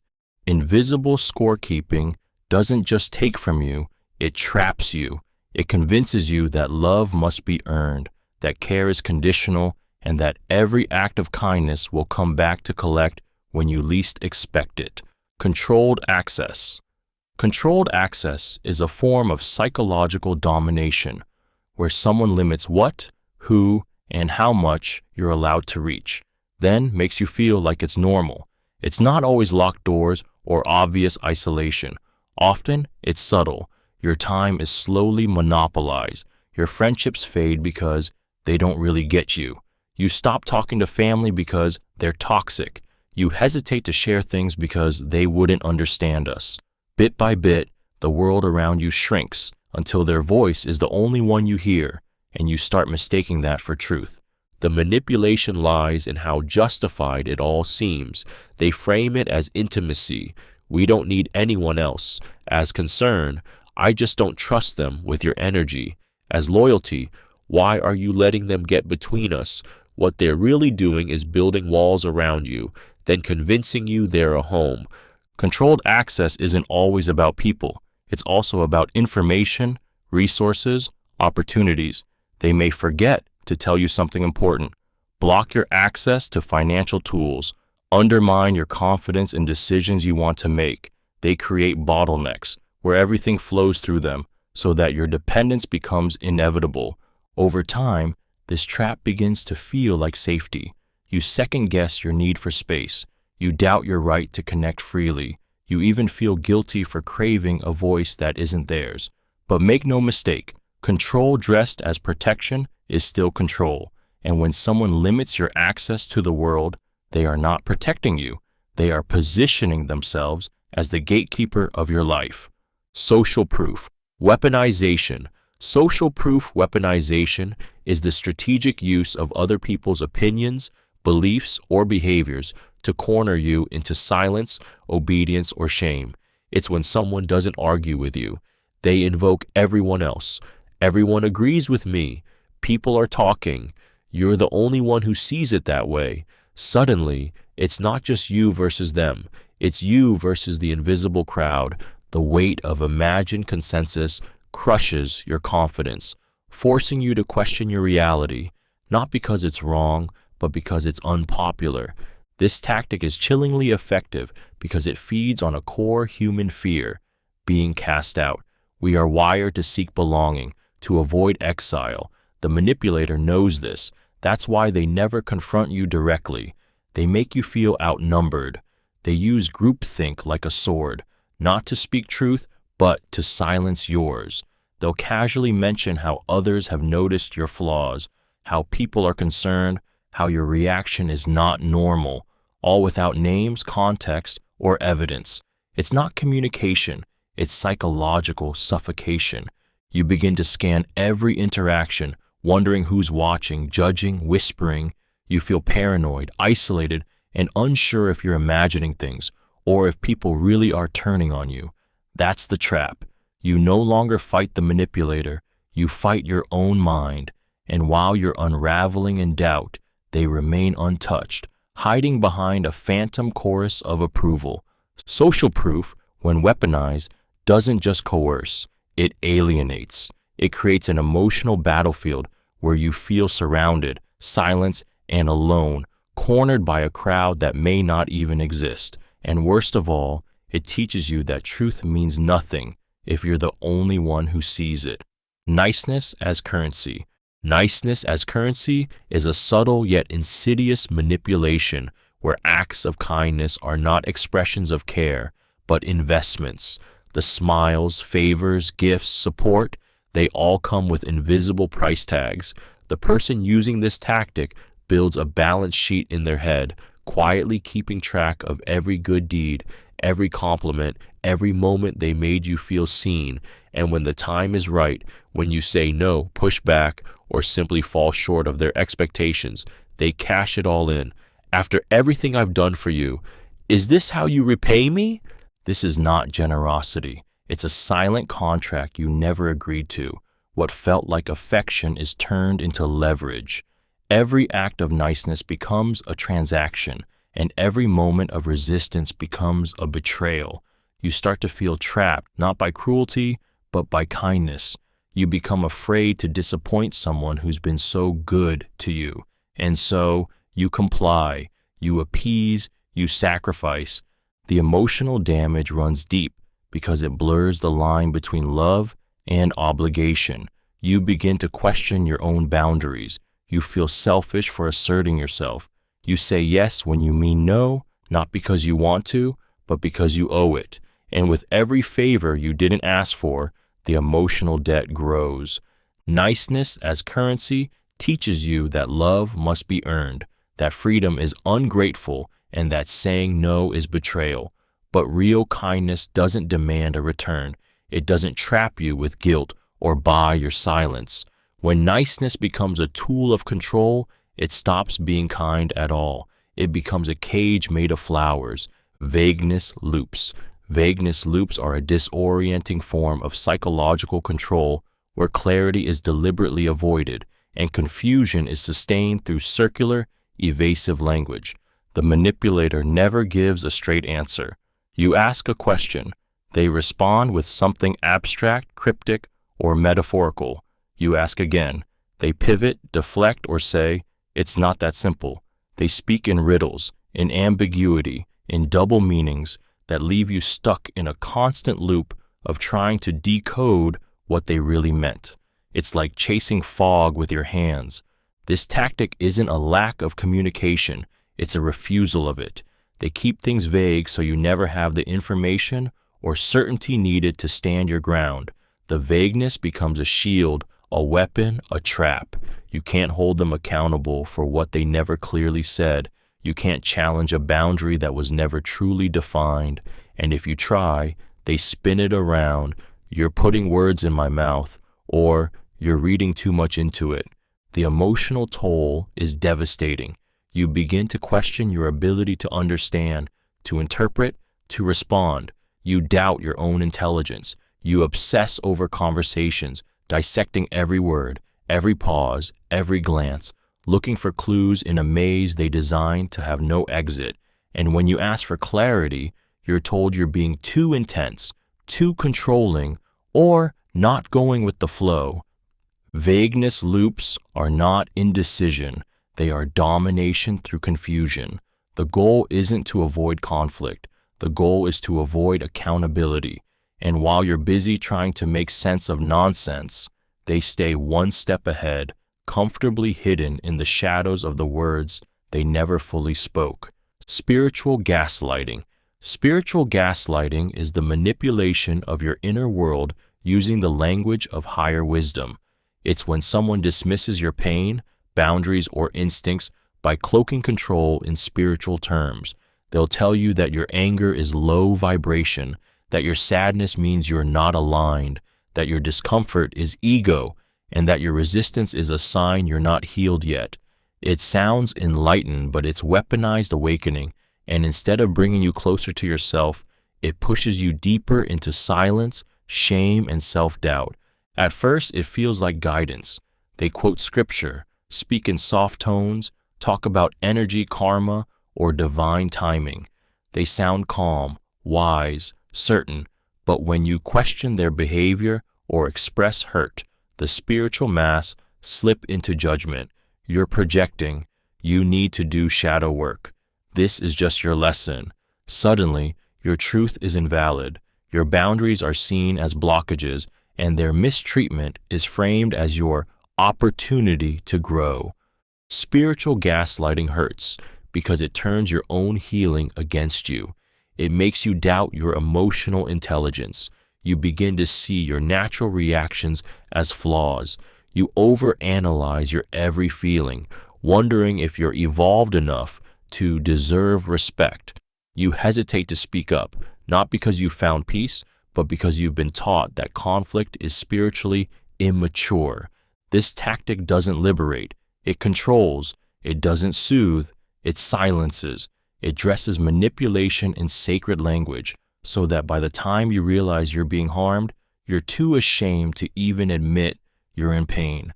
And worst of all, it convinces you that your suffering is your fault for not being spiritual enough to transcend it. "I know you better. I know you better than you know yourself" is a psychological power play cloaked in familiarity.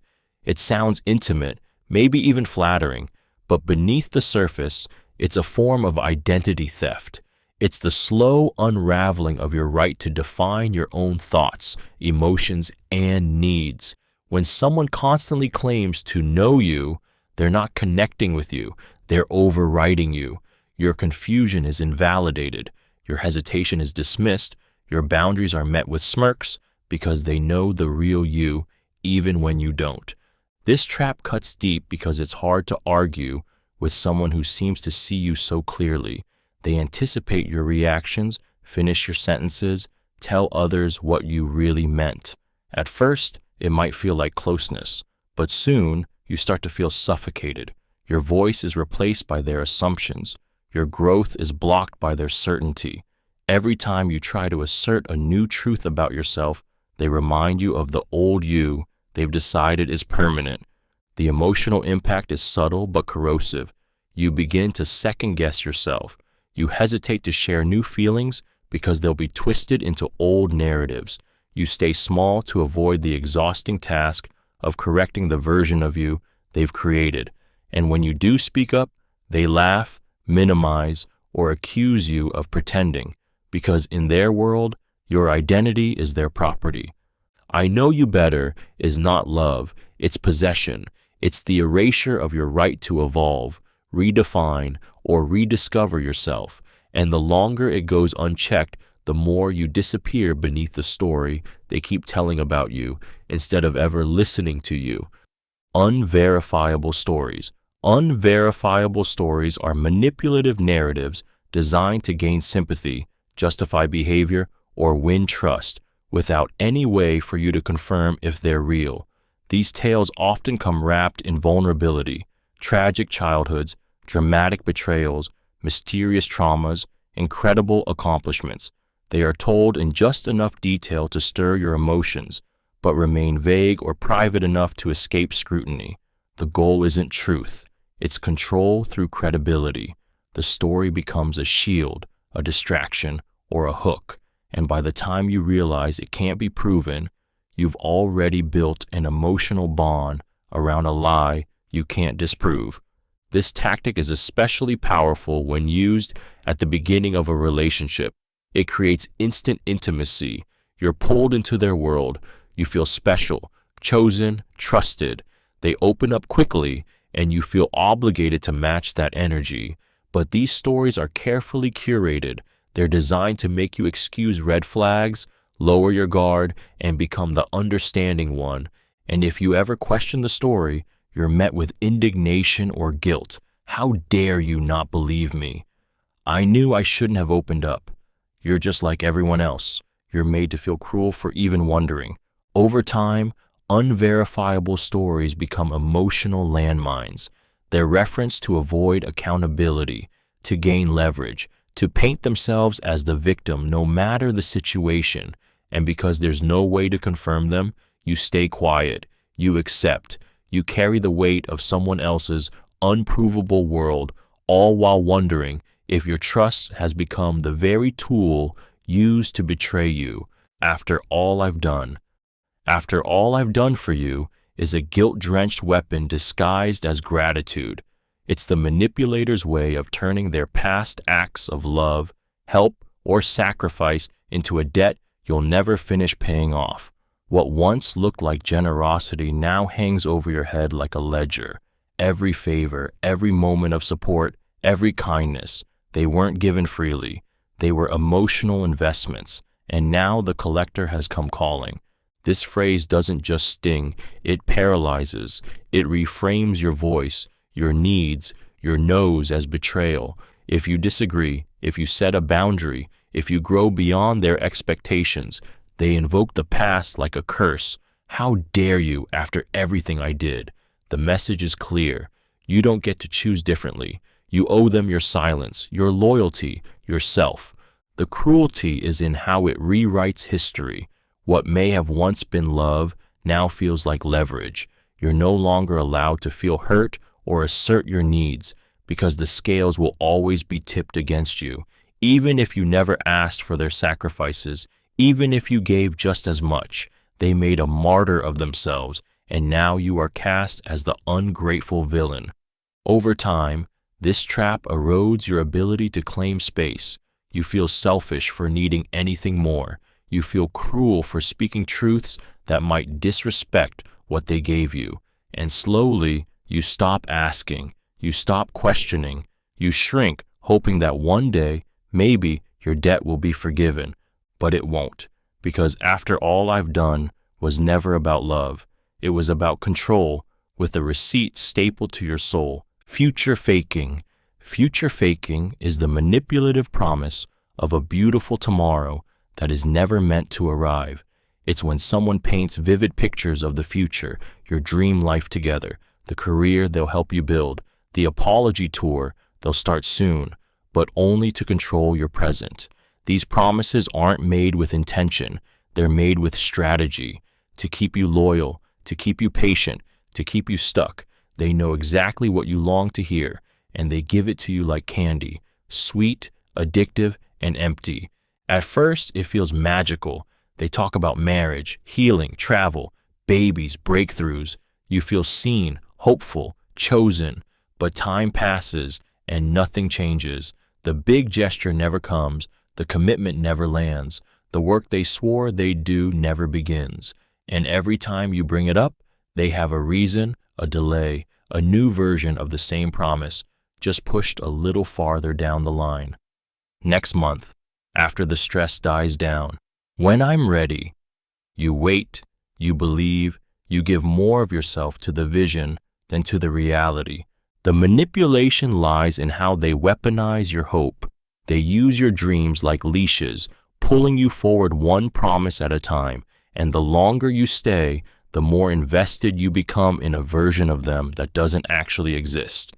Future faking doesn't just waste your time, it rearranges your soul. It convinces you that love lives in potential, not presence, that if you hold on just a little longer, it'll all be worth it. But they're not building a future, they're buying time, using your faith as currency and your heart as collateral. Trigger stacking is a calculated, emotional assault where multiple psychological stressors are layered on top of each other, one after another, until you break. It's not just one argument, one insult, or one accusation. It's a storm, a setup, a build. The manipulator knows your pressure points, your insecurities, your wounds, and they stack them strategically like weights on your chest until you collapse under the pressure and react. Not because you're unstable, but because no human can hold that much. It begins with something small, a subtle insult, a broken boundary, an offhand remark. You flinch, but you let it slide. Then comes another, something you care about dismissed, your tone criticized, your truth questioned. You breathe through it. But then it accelerates. They bring up past mistakes, weaponize your emotions, invalidate your reactions, and twist your words. Suddenly, you're in survival mode, flooded, confused, overwhelmed. And when you finally snap, yell, cry, or shut down, that becomes the proof.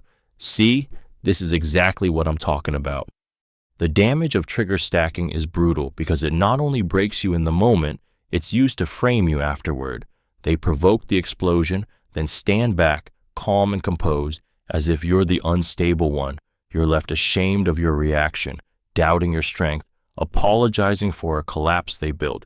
And the worst part? They may act like they're helping you manage your emotions while they secretly orchestrate the overload. Trigger stacking isn't conflict. It's emotional entrapment. It's war by accumulation, where your reaction becomes the crime and their cruelty hides beneath your breaking point. Guilt layering. Guilt layering is the emotional entrapment technique of stacking guilt upon guilt until you're too burdened to move, speak, or resist. It doesn't strike all at once. It builds slowly, like fog rising in a locked room.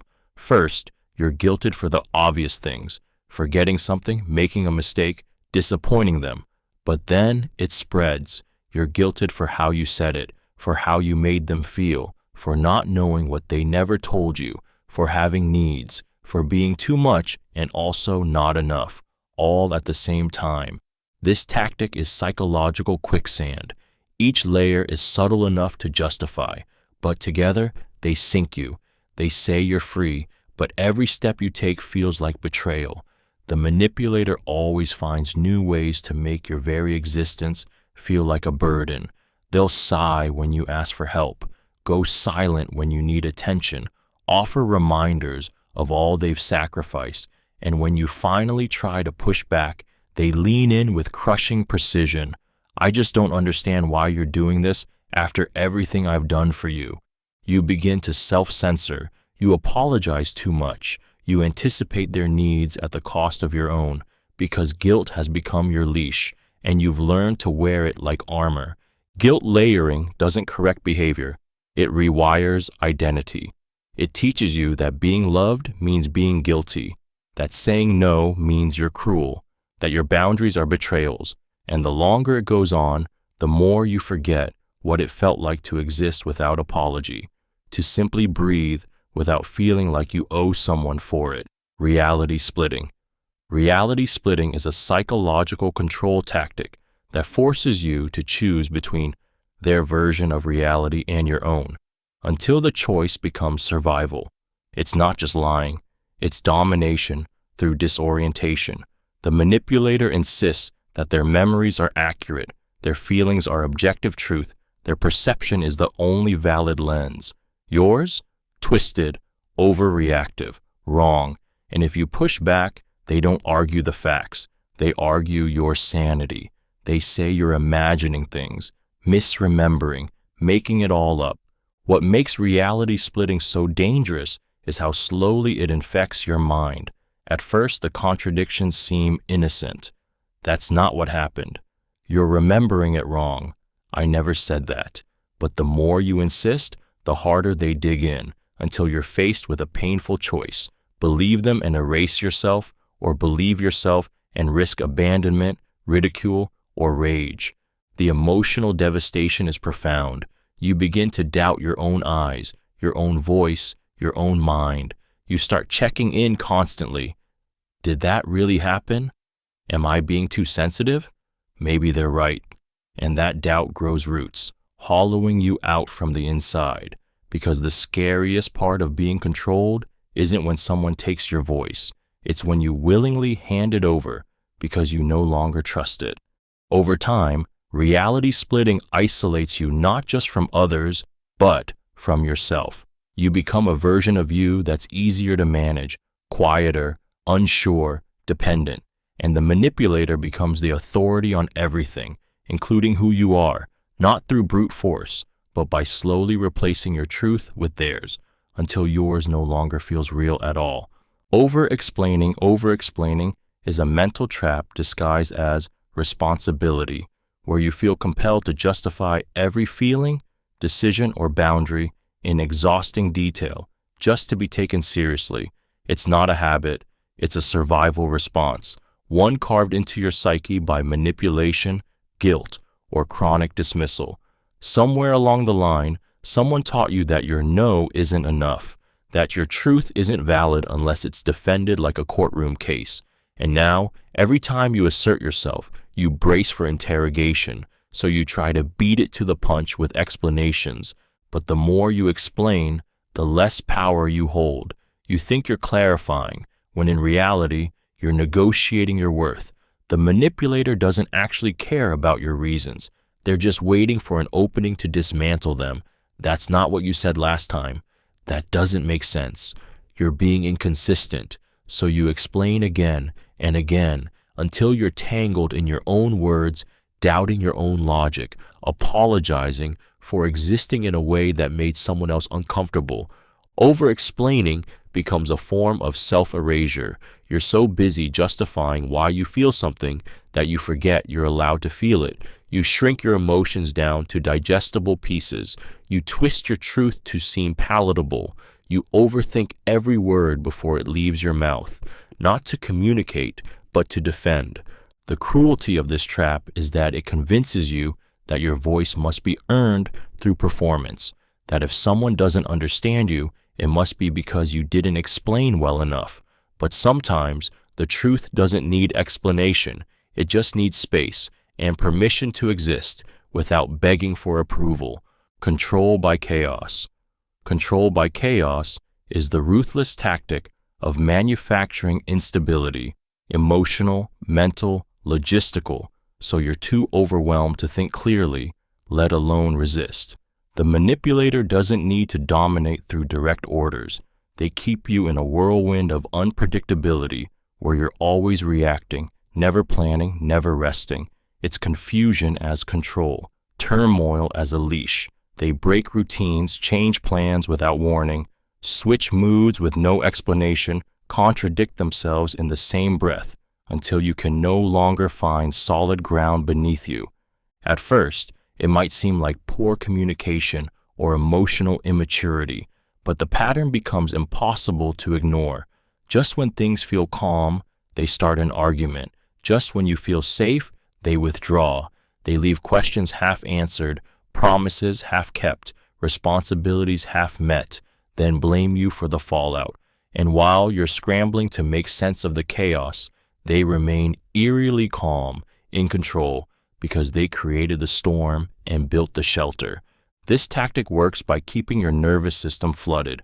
When your mind is busy solving problems they created, you don't have the bandwidth to challenge them, question their motives, or set boundaries.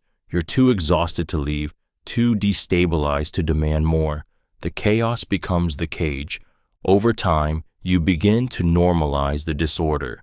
You adapt. You shrink your needs. You live in constant alert, anticipating the next shift, the next outburst, the next withdrawal. And somewhere in that fog, you forget what peace feels like. Because in their world, calm is not allowed. Calm is when you might start to think clearly. And they can't risk that, so they keep the chaos coming, and you keep trying to survive it. Reframing criticism. Reframing criticism is the manipulation of language and intent to make your valid concerns look like character attacks. It's when someone takes your honest feedback, painfully gathered, courageously spoken, and spins it into something ugly. You're not setting a boundary, you're trying to control them. You're not expressing hurt, you're being negative. You're not standing up for yourself, you're starting drama. Suddenly, your voice becomes the problem, not the behavior that made you speak up in the first place. This tactic cuts deep because it flips the emotional power dynamic. You enter the conversation hoping for growth or understanding, but instead, you're punished for having the courage to speak. The manipulator won't reflect on what you're saying. They'll focus entirely on how you said it, why you said it, or what it supposedly says about you.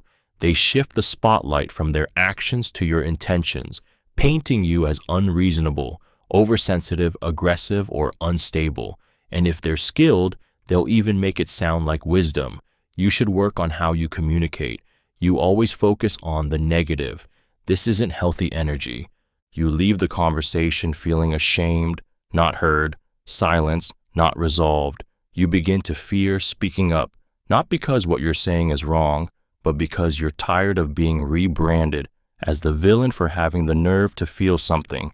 Reframing criticism is a method of deflection dressed as dialogue. It's not conflict resolution, it's emotional misdirection. And if used long enough, it convinces you that the only safe version of you is the quiet one, the one who never confronts, never challenges, never risks the crime of telling the truth. Hypercritique. Hypercritique is the relentless, strategic dismantling of your sense of self through constant judgment, correction, and disapproval. It's not the occasional concern or feedback. It's a daily erosion of your confidence, your choices, your voice. Every word you speak is picked apart. Every decision you make is questioned. Every part of you, how you dress, how you laugh, how you rest, is slowly placed under a microscope and told it's not enough, not right, not them. At first, it might come off as concern. I'm just trying to help. I want the best for you. But the pattern is unmistakable. You never win. Even your strengths are reframed as flaws. You're too ambitious, too sensitive, too emotional, too cold. The rules keep changing. The goalposts keep moving. No matter how hard you try to improve, you're met with more disapproval, more ways to shrink, edit, and second-guess yourself. What makes hypercritique so dangerous is how easily it becomes your inner voice. Over time, you begin to prejudge yourself before they even say a word. You hesitate before speaking, pre-apologize for existing. obsess over details that never mattered before.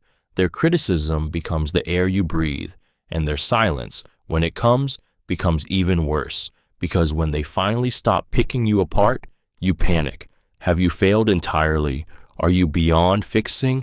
Hypercritique isn't about helping you grow, it's about keeping you small. It replaces love with evaluation, connection with correction, and by the time you realize you've internalized their voice, your own has already gone quiet, suffocated under the weight of always being wrong. Dismissive curiosity. Dismissive curiosity is the coldest form of interest. It's when someone asks questions not to understand you, but to dismantle you. It sounds like they're listening. Why do you feel that way? What makes you think that? Are you sure that's what really happened? But underneath the surface, these questions aren't bridges, they're blades. The tone is laced with condescension, skepticism, or veiled judgment. They're not curious to connect, they're curious to control the narrative. The pain of dismissive curiosity lies in its disguise. On the outside, it looks like engagement. They're calm, they're composed, they're just asking questions. But every question chips away at your reality. Your feelings are probed like weaknesses. Your memories are picked apart like suspect evidence. And when you falter, hesitate, or get emotional, they pounce. See, you don't even know. You're overreacting. You always twist things. Over time, you stop answering. You stop sharing. You feel interrogated, not supported, dissected, not seen. And yet, if you call it out, they feign innocence. I was just trying to understand you. But they weren't. They were trying to corner you with a scalpel carved from politeness. This tactic is psychological erosion masked as reason. It's how someone can violate your reality without ever raising their voice. You walk away from the conversation feeling smaller, less certain, ashamed of how easily you fell apart under questions. Dismissive curiosity doesn't want truth. It wants leverage. And if you're not careful, you'll confuse being questioned with being heard until your silence feels safer than your story. Punishing vulnerability. Punishing vulnerability is a vicious form of emotional betrayal where someone invites your openness, your fears, your past, your raw truths, only to weaponize them later. They don't just reject your pain, they store it, wait, then twist it when it suits them. What you confessed in trust becomes a punchline.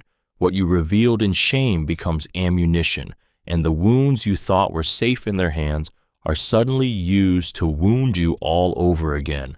It starts when you feel safe. They ask deep questions, they listen, they nod, they make you feel understood. And because you're human, starved for connection, aching to be seen, you let them in. You tell them things you've never said aloud.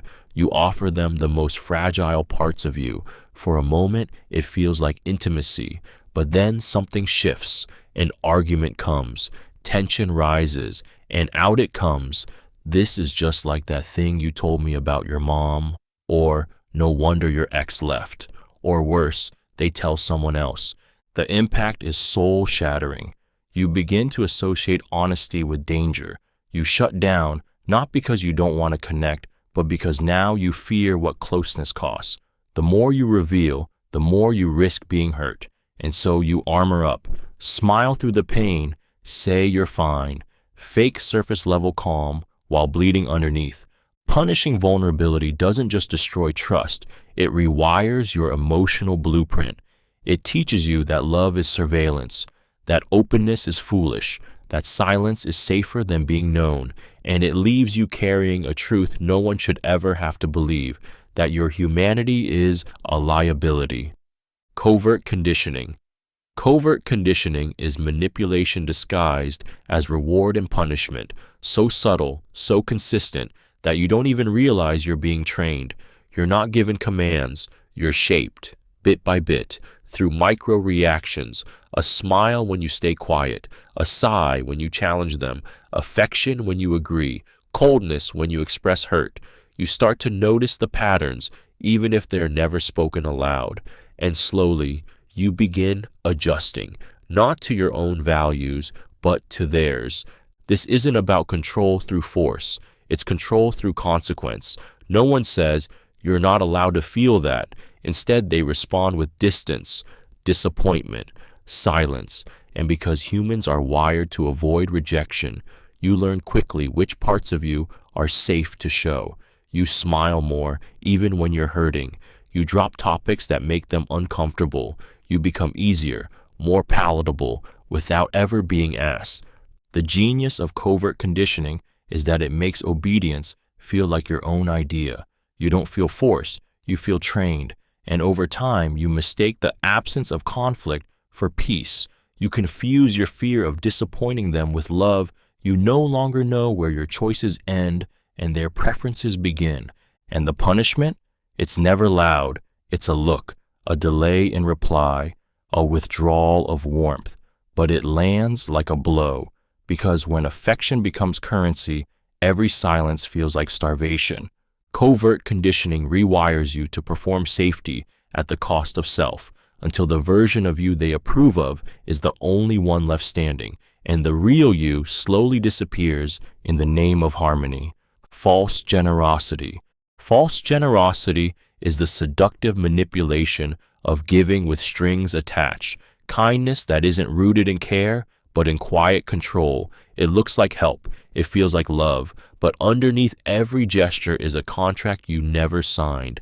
The gift, the favor, the rescue, they weren't offered freely. They were investments, tools, bait. The trap isn't in what they give you, it's in what they expect back, unspoken, but always looming. At first, it feels like safety. They pay for dinner, offer support, solve problems before you ask. They swoop in at just the right time, making you feel seen, saved, indebted. But soon, the tone shifts, a subtle reminder. After everything I've done, a guilt-laced question. Would you really treat me like this? Or worse, silent expectation. You should know what they want by now. Their generosity becomes a leash, and you become afraid to move in any direction they didn't choose. What makes false generosity so insidious is how it plays on your gratitude. You feel bad questioning their motives. You feel guilty for setting boundaries. You stay quiet when you're uncomfortable, because how dare you criticize someone who's done so much for you? And so you comply, you agree, you perform, but the emotional cost is suffocating. You stop asking for what you need because you fear the price. You stop expressing hurt because they've earned immunity. And worst of all, you begin to question whether you deserve any kindness without a hidden cost. False generosity is not love, it's currency, and the debt it creates is emotional, invisible, and binding, until you finally realize that giving with conditions isn't a gift, it's a cage. Contingent affection. Contingent affection is love that comes with invisible strings, offered generously when you comply, withheld silently when you don't. It's the manipulation of warmth, closeness, and care into a reward system where emotional safety must be earned. When you behave, they're attentive. When you agree, they're affectionate. When you meet their needs or play your role, you're praised, held, loved. But the moment you express a need they don't like, set a boundary, or show a truth that challenges them, the love vanishes. No yelling, no dramatic exit, just absence, coldness, emotional distance that makes your skin crawl. Suddenly, the person who once lit up around you is unreachable. They may not say what you did wrong, but you'll feel it in the silence, in the one-word replies, in the way their eyes slide past you. And because that affection once felt like oxygen, you'll start suffocating. You'll ask yourself, what did I do? You'll replay conversations, rewrite your behavior, try to win them back. Not because you were wrong, but because they've trained you to associate love with performance. This tactic conditions you to abandon yourself. You learn to prioritize peace over truth, to give up authenticity for approval. You apologize first, stay quiet longer, mold yourself into the shape of who they prefer, just to feel close again. Contingent affection isn't love, it's emotional currency. It's how someone keeps you small, afraid, dependent. And over time, the worst part isn't the love they withhold. It's how deeply you start believing you must earn it every single day just to be enough. Boundary shaming. Boundary shaming is the manipulative act of making you feel guilty, selfish, or cruel for protecting your own emotional, physical, or mental space. It happens the moment you say no, ask for space, or assert a need, and the response isn't respect, but offense. The manipulator recoils, pouts, criticizes, or even lashes out, not because your boundary harmed them, but because it disrupted their access, their comfort, their control. At first, it might come in soft tones. Wow, I didn't expect that from you. You've changed. So I guess you just don't care anymore. But underneath those words is a sharp blade, the suggestion that your right to say no makes you a bad person, that protecting yourself is a form of betrayal, that your growth is abandonment. It turns healthy self-respect into a source of shame. The more you try to explain, the more they twist it. Your boundary becomes cold, your limit becomes drama. You're accused of overreacting, of being too rigid, of not loving them enough. And the worst part? It works. You soften your tone, you shrink your need, you second-guess your line in the sand, hoping to preserve peace, when peace was never the goal. The goal was access, unrestricted, unquestioned. Over time, you begin to internalize it. You feel selfish for taking care of yourself. You apologize for needing rest, space, clarity. You start offering permission instead of protection. Boundary shaming doesn't just violate your limits, it poisons the very act of having them. And if you let it, it will teach you that love means being wide open until you forget that your body, your time, your heart were never supposed to be someone else's entitlement. Control by comparison. Control by comparison is the subtle slicing of your self-worth through constant, strategic contrasts. It's when someone compares you, not to inspire, but to diminish. She never gets upset over things like that. He would have handled this better. Other people don't make this such a big deal. These comments don't come as rage. They arrive as observations, passive, casual, disguised as feedback. But underneath is the blade. You're not measuring up, and they're keeping score. This tactic is not just about ego, it's about leverage. The manipulator positions others as the standard, then watches you scramble to meet it. They dangle ideal versions of how you should act, love, respond, or succeed. And if you push back, they retreat behind the mask of reason. I'm just being honest. I thought you'd want to know. Why are you so sensitive? Slowly, your confidence begins to rot from the inside. The worst part? Sometimes they compare you to your past self. You used to be more fun. You never used to care about this stuff. They frame your growth as regression, your evolution as inconvenience. You start to mourn the version of you they preferred, even if it was the one who tolerated mistreatment. Control by comparison creates a moving target of worthiness. You chase a version of yourself that they'll never fully validate, because the point isn't for you to succeed, it's for them to stay above you. And the more you try to prove you're good enough, the deeper you sink into the belief that you never were, because in this game, their approval isn't a gift, it's a leash, pulled tighter every time you forget who you are. Micromanagement as help, micromanagement as help, is the manipulative disguise of control as care. When someone constantly corrects, monitors, or takes over your actions under the pretense that they're just trying to help. It's the voice that says, "Here, let me do it for you," before you've even had a chance to try. It's the hovering presence watching you cook, write, work, live, pointing out every flaw, every misstep, every better way. They aren't supporting you. They're slowly dismantling your autonomy under the mask of kindness. At first, it may feel like support. You think they just want things to go well. You accept their input, their feedback, their advice. But soon, their involvement becomes a suffocating presence. You stop feeling trusted. You stop feeling capable. And when you push back, they say, "Why are you so defensive? I'm only trying to help." Now you're not just incompetent, you're ungrateful too. The emotional trap here is deep. You begin to question your judgment. You hesitate to act without their approval. You rehearse your choices, afraid of getting it wrong. What once were natural instincts now feel like risky decisions. You shrink, not because you lack ability, but because you've been trained to believe that your way is never good enough. Over time, you become dependent, not on their help, but on their permission. Micromanagement masquerading as support doesn't build you up. It clips your wings while saying it's keeping you safe. It teaches you that care looks like control, and if you're not careful, you'll stop trusting yourself, not because you failed, but because someone kept stepping in before you had the chance to fly. Identity invalidation. Identity invalidation is the ruthless dismantling of who you are, piece by piece, until your core feels like a liability.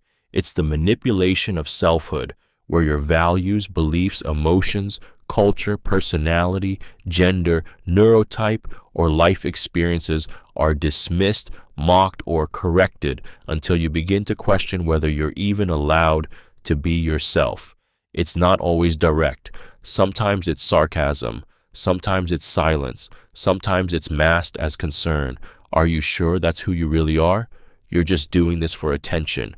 You've changed, but the message is always the same. You, as you are unacceptable. This tactic doesn't just chip away at self-esteem, it attacks your identity at its root. When you speak from a place of authenticity, they minimize it. When you assert something that defines you, they challenge it.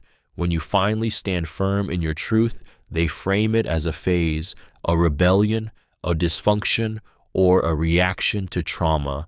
You are either too sensitive, too much, or too confusing, never just valid. Over time, you begin editing yourself to survive.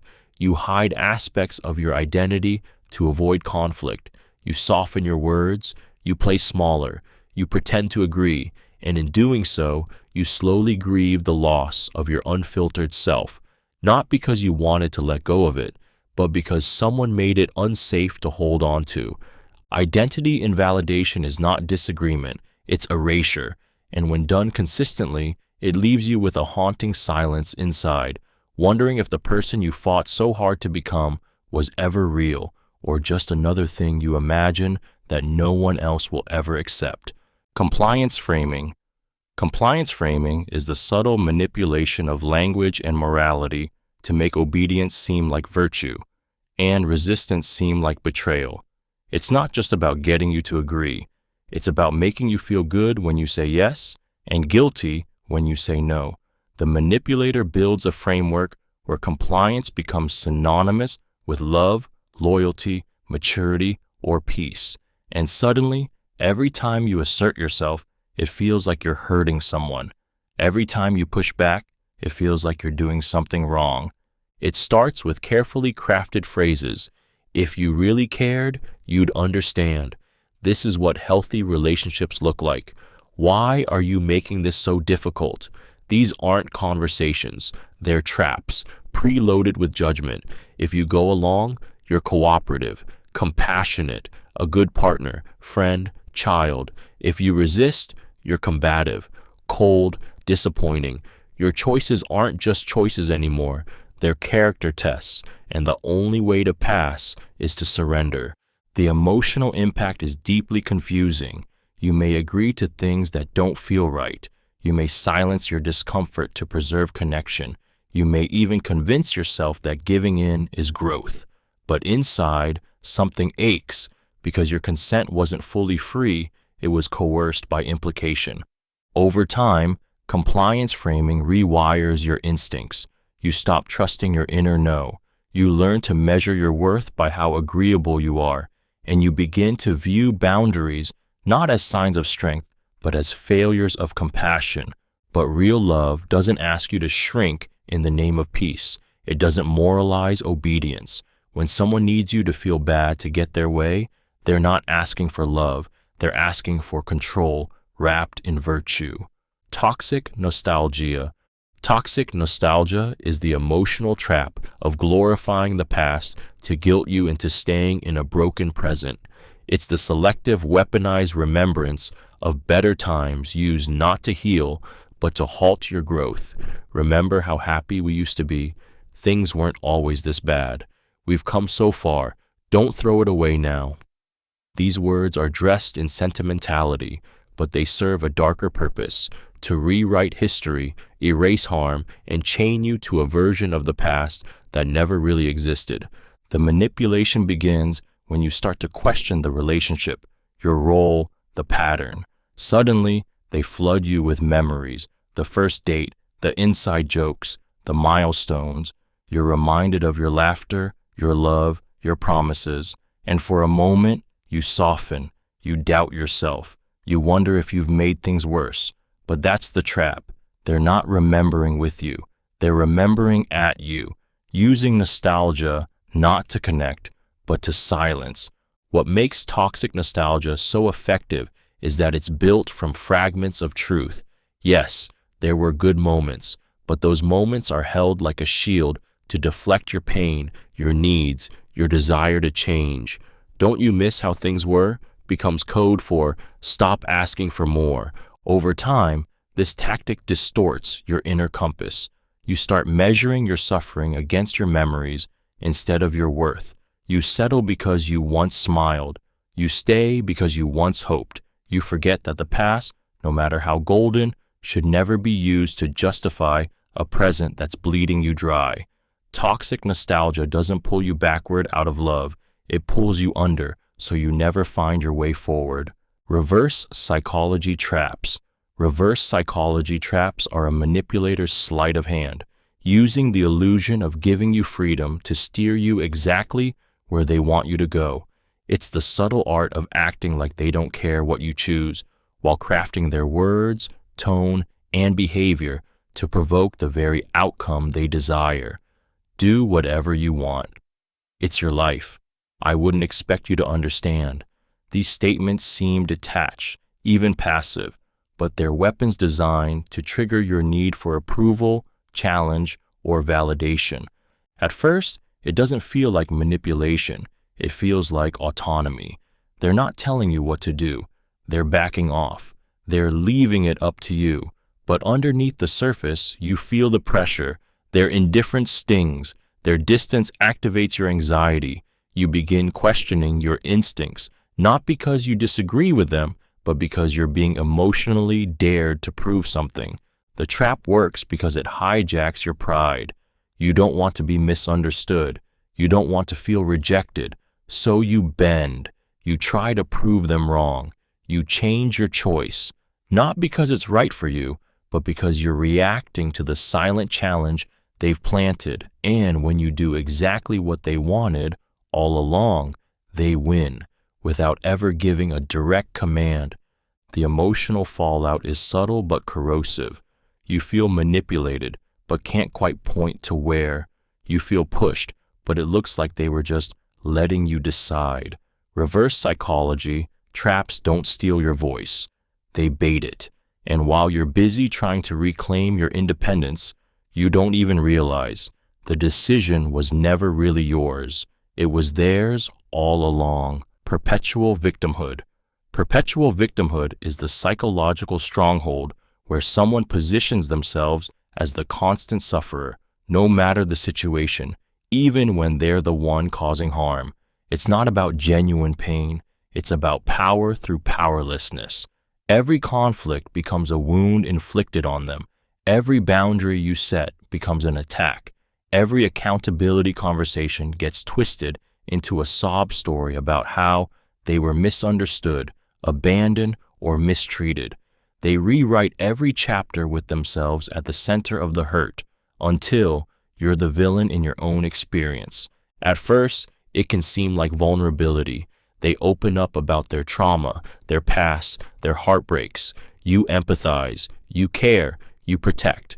But soon you realize their pain always outweighs yours. If you express frustration, they cry louder. If you say, "I'm hurt," they say, "I'm devastated." You're never allowed to be the one in pain because victimhood is their throne and there's only room for one. The manipulation deepens when they start using their suffering as a shield. I can't help it because of what I've been through. I'm too damaged. This always happens to me. They dodge responsibility by drowning it in self-pity. And if you dare hold them accountable, you're told you're cruel, cold, lacking compassion. So you fold, you comfort, you shrink until your needs become an inconvenience and your voice disappears beneath the noise of their perpetual suffering. This trap is emotional blackmail dressed in helplessness. It demands endless empathy, but offers none in return. And over time, you begin to carry their wounds as if they're yours, while your own are left to rot in silence, because when someone always has it worse, you never get to heal. Illusion of choice. The illusion of choice is the psychological trick of offering you options that all lead to the same outcome, the one the manipulator has already chosen. It looks like freedom, it sounds like empowerment, but in truth, it's a rigged game. You're presented with two or more paths, yet each one subtly nudges you toward compliance. The options are framed so that saying no makes you look difficult, selfish, or irrational. The decision feels like yours, but the destination was decided before you ever opened your mouth. It's the parent who says, "You can do your homework now or after dinner," when skipping it entirely was never an option. The partner who says, "We can stay in or go to that place I already picked," knowing you'll feel guilty if you object. The boss who asks, "Would you rather work late tonight or tomorrow?" masking obligation as autonomy. In every case, your power is cosmetic. You're choosing, but only from within their framework. What makes this trap so disorienting is how it bypasses your defenses. You feel like you're being respected. You think you're in control, but your real desires, your actual voice, were never invited to the table. Over time, this conditioning erodes your sense of agency. You begin to accept that your role is to pick, not to challenge, to respond, not to initiate, and eventually you stop asking, "What do I really want?" because you've been trained to believe that wanting something outside the offered menu is wrong. The illusion of choice doesn't cage you. It hands you keys to doors that all open into the same room, then praises you for making such a thoughtful decision. Deflection jokes. Deflection jokes are humor used as a weapon, not to entertain, but to dodge responsibility, disarm confrontation, or deliver sharp truths without ever having to claim them. It's when someone hides behind laughter while throwing a jab. "You're so sensitive. Can't you take a joke?" "Wow, calm down. I was only teasing." "Relax. It's just how I am." These aren't harmless one-liners. They're calculated shields. The joke becomes a smokescreen, and your discomfort becomes the punchline. At first, it might seem playful. A quick comment about your appearance, your reaction, your boundaries, delivered with a smirk. But when you flinch, they laugh harder. When you speak up, they flip it. "I didn't mean anything by it." You're overthinking again. Suddenly, you become the one who ruined the moment, the mood, the night. This tactic is emotional sleight of hand. It turns you into the killjoy for responding honestly to disrespect. It protects the speaker while punishing the listener, and over time, it teaches you to question your reactions. You begin to smile through discomfort. You downplay your instincts. You rehearse your boundaries to sound less intense. You trade self-respect for social peace. Deflection jokes often come from those who claim to be just being honest or keeping it real. But real honesty doesn't hide behind mockery. It doesn't leave bruises wrapped in laughter. And when humor is used to silence or humiliate, it isn't funny. It's control with a laugh track. Because the most dangerous jokes aren't the ones that make people laugh. They're the ones that make people doubt themselves and call it a sense of humor. Emotional ventriloquism. Emotional ventriloquism is a chilling form of psychological control where someone speaks for your emotions, narrating your inner world as if it belongs to them. They tell you how you feel, what you meant, why you're reacting, and what's really going on inside you. You're just saying that because you're angry. You don't actually feel that way. You're scared. That's why you're acting like this. It sounds like insight, but it's invasion, an erasure of your right to name your own experience. At first, it can feel like attentiveness, like they get you, like they're tuned in. But then it keeps happening. You try to express sadness, they call it manipulation. You say you're calm, they tell you you're repressed. You say you're fine, they say you're lying. Over time, your voice is replaced with theirs, and slowly, devastatingly, you begin to lose faith in your own emotional compass. The manipulation cuts deep because it creates an impossible position. If you push back, they accuse you of denial. If you agree, you abandon your truth. You're always on the defensive, trying to reclaim your emotions from someone who insists they understand you better than you ever could. And if they do it with enough confidence, enough certainty, eventually you stop arguing. You start internalizing their voice as your own. Emotional ventriloquism doesn't just silence you, it puppeteers you. It rewrites your reality in real time, making you question not only what you feel, but whether you're even allowed to feel it at all. And once someone controls your emotions, they don't need to control your actions. You'll adjust yourself just to make your feelings make sense to them. Selective transparency. Selective transparency is the illusion of openness, carefully curated to build trust while concealing what really matters. It's when someone reveals just enough of their thoughts, past, or emotions to appear vulnerable, but only the pieces that serve their image, deflect suspicion, or keep you emotionally invested. They might confess a regret, admit to a flaw, or share a difficult memory, and it feels real, it feels raw. But underneath it all, the biggest truths remain hidden, locked behind charm, control, or "I'm not ready to talk about that."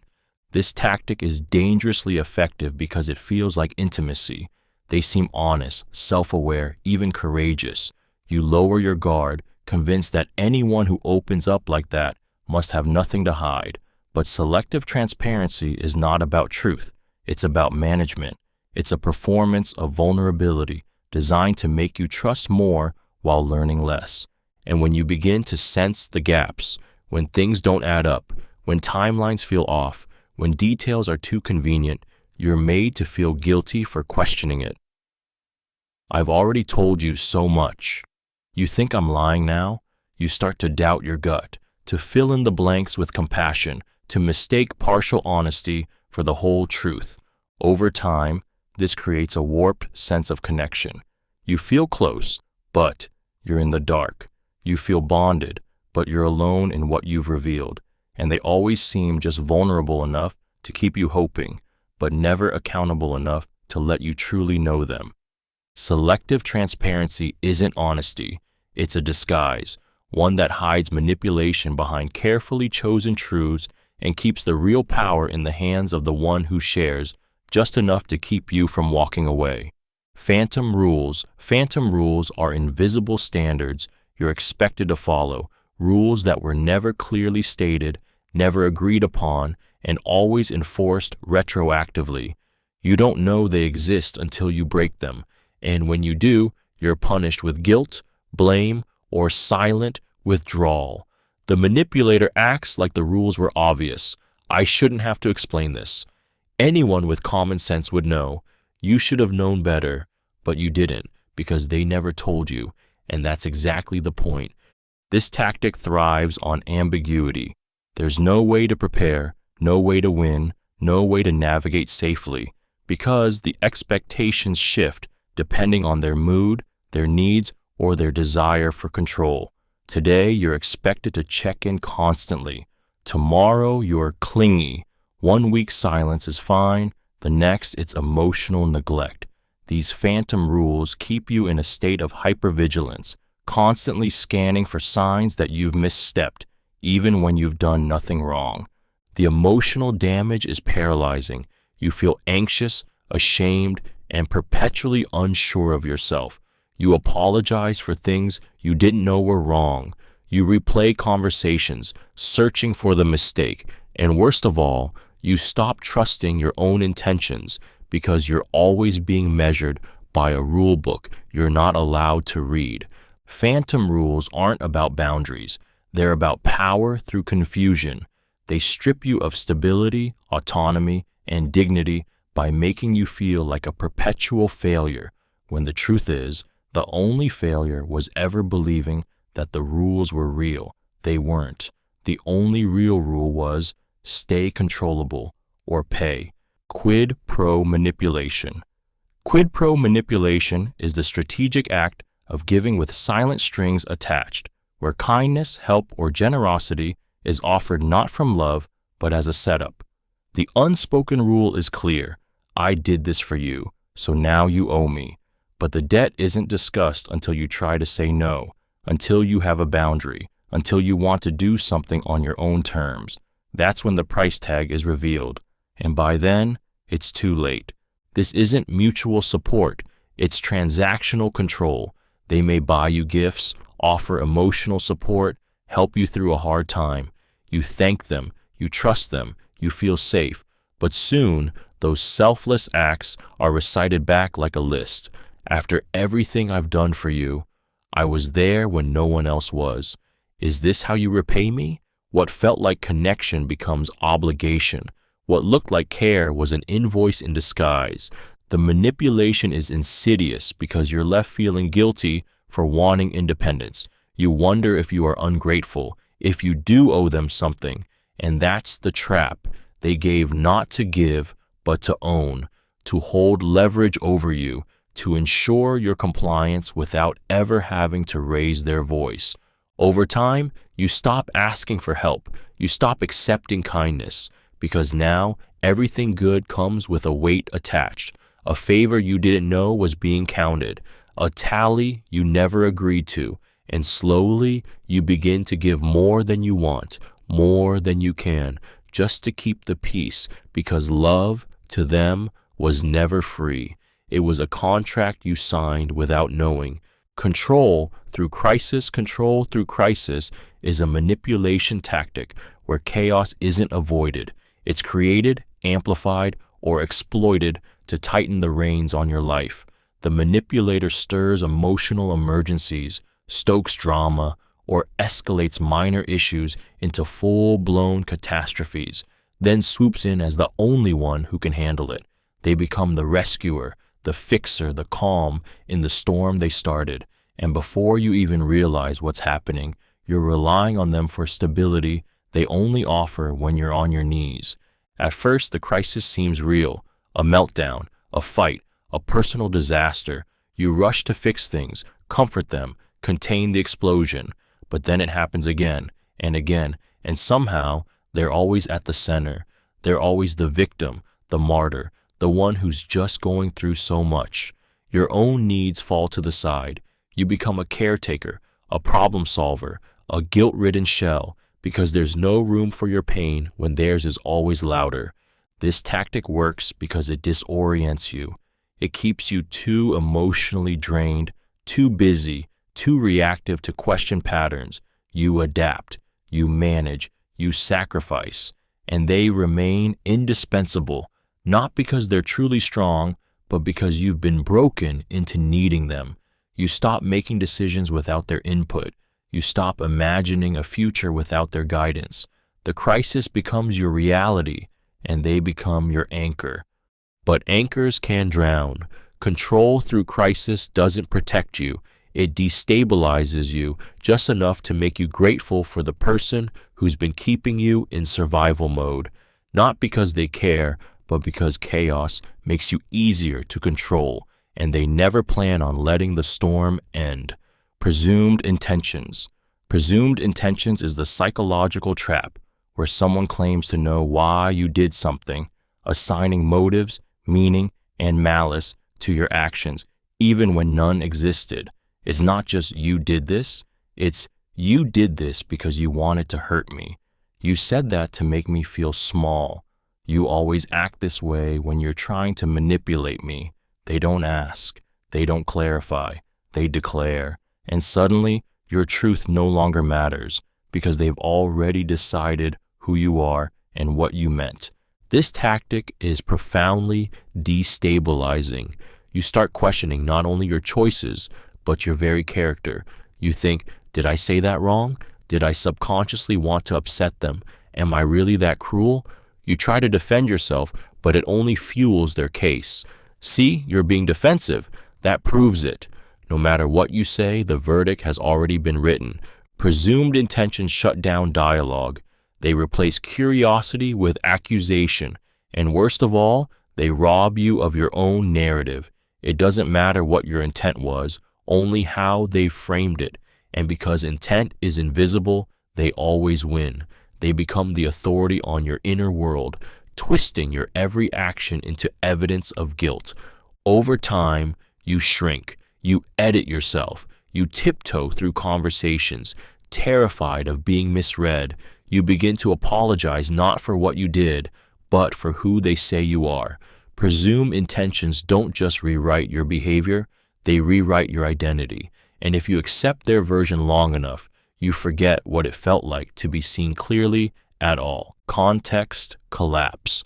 Context collapse is the deliberate flattening of your story, stripping away nuance, emotion, timing, and intention, so the manipulator can twist what you did or said into something ugly, unfair, or out of character.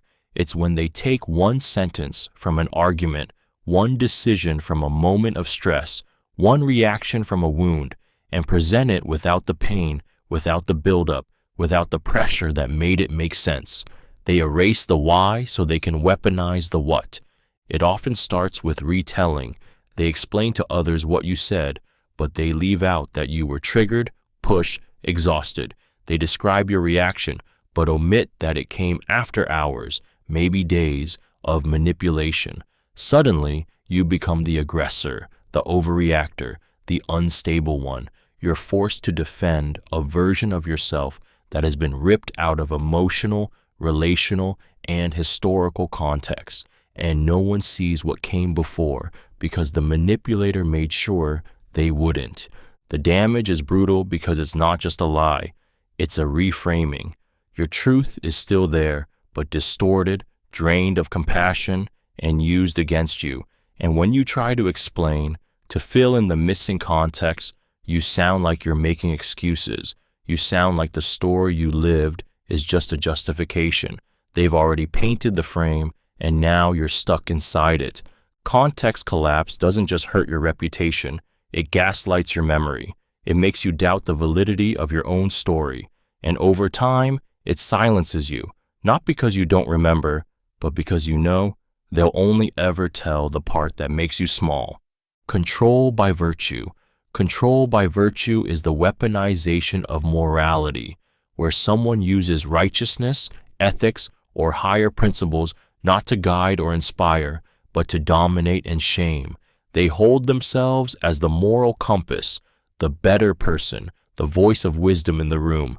And if you challenge them, it's not just disagreement, it's a sign of your lesser character. You're selfish, immature, unenlightened. Your emotions become proof of your failure to rise above.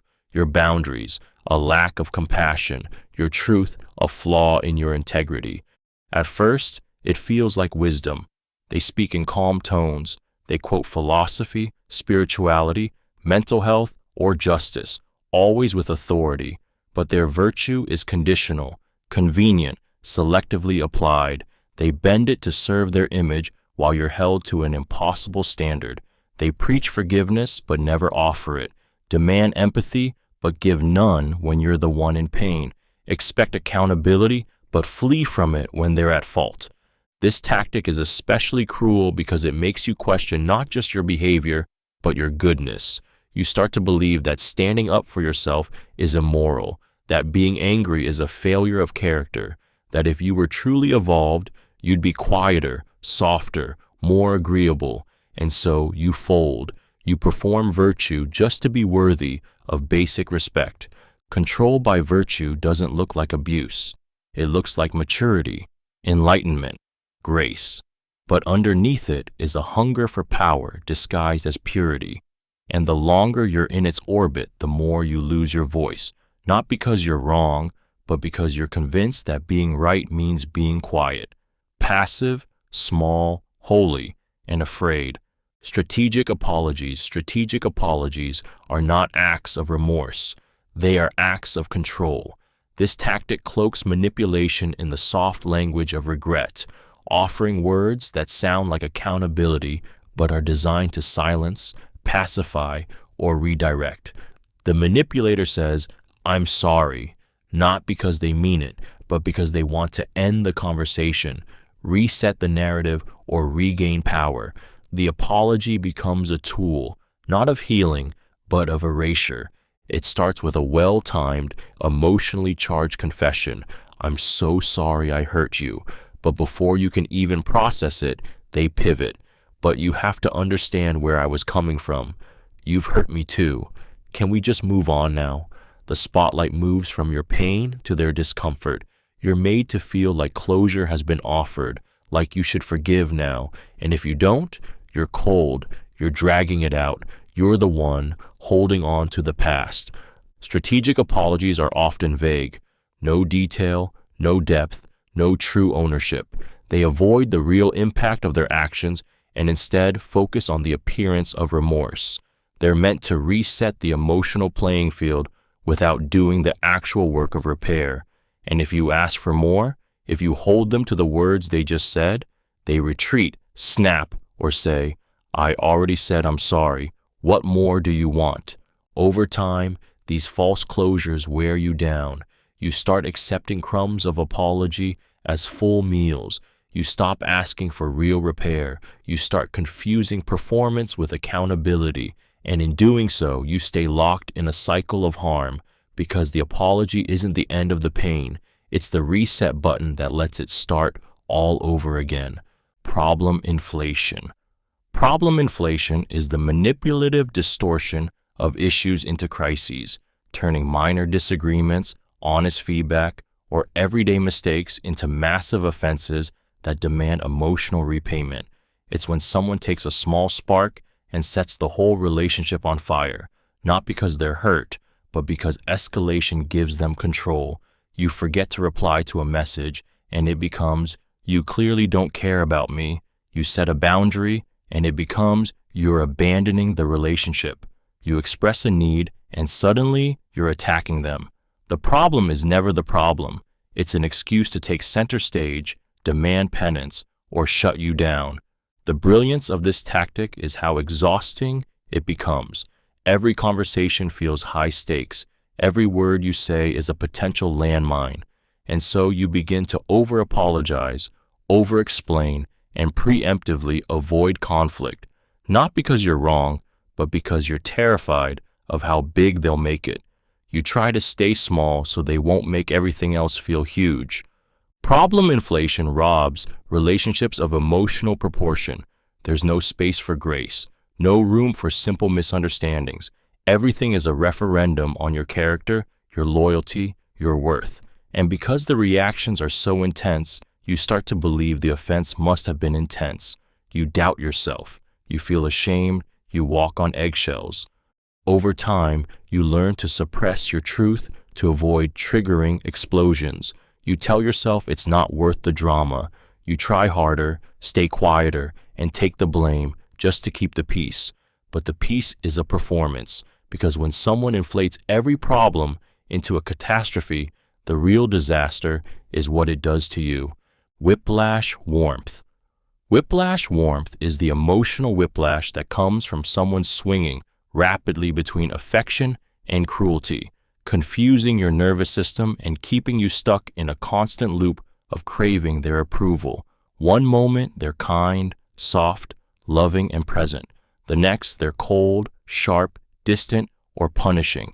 You never know which version of them is walking through the door, so you stay alert, adaptive, anxious, doing everything you can to hold on to the warmth when it appears, terrified it might vanish without warning. At first, the affection feels intoxicating. It's intense, validating, intimate. It feels like love, maybe even like salvation. But just when you start to feel safe, something shifts.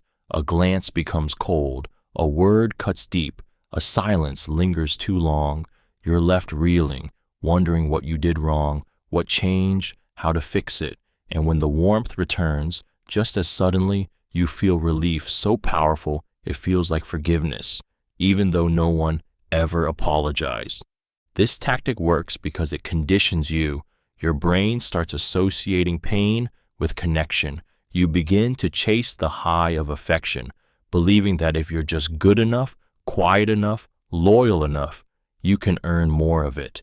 The inconsistency becomes addictive, and the manipulator becomes the only one who can soothe the very wound they created. Whiplash warmth doesn't teach love, it teaches dependency. It rewires your sense of emotional safety to align with chaos. And over time, you stop asking why they hurt you and start blaming yourself for not being able to hold on to the love when it finally shows up, even though it never stays. Denial of influence. Denial of influence is a manipulation tactic where someone consistently downplays or outright denies the impact they have on you, others, or a shared dynamic, no matter how obvious or painful their behavior has been. It's when they hurt you, guide you, or shape your decisions in subtle or overt ways. But the moment you confront it, they say things like, "That was your choice. I didn't force you to do anything. I had nothing to do with that." They erase their fingerprints while standing over the broken pieces. At first, it sounds like reason, personal responsibility, but beneath the surface, it's a way of avoiding accountability while still pulling the strings. They might suggest pressure, manipulate, or nudge you into choices, then distance themselves from the fallout. If you react badly, you're too emotional.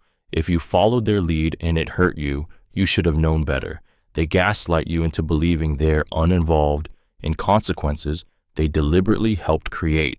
Over time, this tactic erodes your confidence. You start to mistrust your own instincts because no matter what happens, the blame always boomerangs back to you.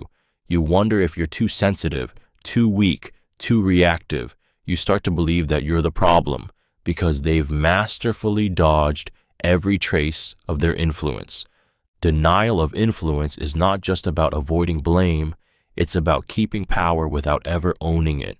It allows the manipulator to steer the wheel and walk away clean when the car crashes. And if you keep falling for it, you'll carry guilt that was never yours to begin with, while they keep sculpting your reality with invisible hands. Intermittent reinforcement. Intermittent reinforcement is one of the most psychologically addictive forms of manipulation because it hooks you not with consistency, but with unpredictability. It's the pattern of giving affection, approval, praise, or attention at random intervals, so you never know when or how it's coming. And because of that unpredictability, you work harder, you try more, you cling tighter. Just like a gambler at a slot machine, you keep pulling the handle, hoping this time will be the one that pays off. At first, the reward feels magical, a sudden compliment, an unexpected gesture of love, a rare burst of warmth after weeks of cold. It floods you with hope, convinces you the relationship is still alive, that maybe the hard parts were just a phase, but then it's gone again. Without warning, they go distant, critical, punishing. You're met with silence or blame. You ache for the high again, so you adjust yourself, bend, apologize, perform, and eventually it returns, just enough to keep you hooked. This cycle is not random, it's design. The manipulator knows that if they gave you nothing, you'd eventually leave, and if they gave you everything, you'd feel secure. But by giving you just enough, just sometimes, they create dependency. Your brain becomes wired to chase that next moment of connection, no matter how painful the wait or how humiliating the pursuit. Intermittent reinforcement doesn't build love, it builds obsession. It teaches you that peace must be earned, and that love is a prize you win by suffering just right. And by the time you realize you're starving, you've already convinced yourself that the crumbs are a feast. Appealing to common sense, Appealing to common sense is the manipulation of logic and reason to shame, silence, or override your perspective under the guise of being obvious, practical, or just the way things are. When someone says, it's just common sense, what they often mean is, I don't want to explain myself. I've already decided I'm right. If you disagree, you must be irrational, naive, or foolish. This isn't about logic. It's about domination. It frames their opinion as fact and yours as ignorance. The emotional weapon here is humiliation. The moment you express a differing viewpoint or boundary, they shut it down not with evidence, but with dismissal. Any normal person would agree with me. You're making this more complicated than it needs to be.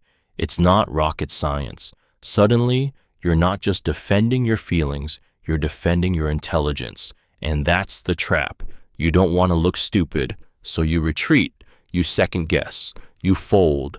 This tactic is particularly harmful because it isolates. If everyone else supposedly sees things their way, then you're made to feel alone in your perception. The emotional tone shifts from disagreement to ridicule, and the more they use it, the smaller your voice feels. You start apologizing for asking questions. You start swallowing your instincts. You let go of your truth, not because it stopped being true, but because you're tired of being talked down to. Appealing to common sense isn't about clarity. It's about control. It's how someone uses the appearance of reason to silence emotion, nuance, and lived experience. And over time, it doesn't just kill conversation. It convinces you that speaking up at all is foolish. Selective responsibility.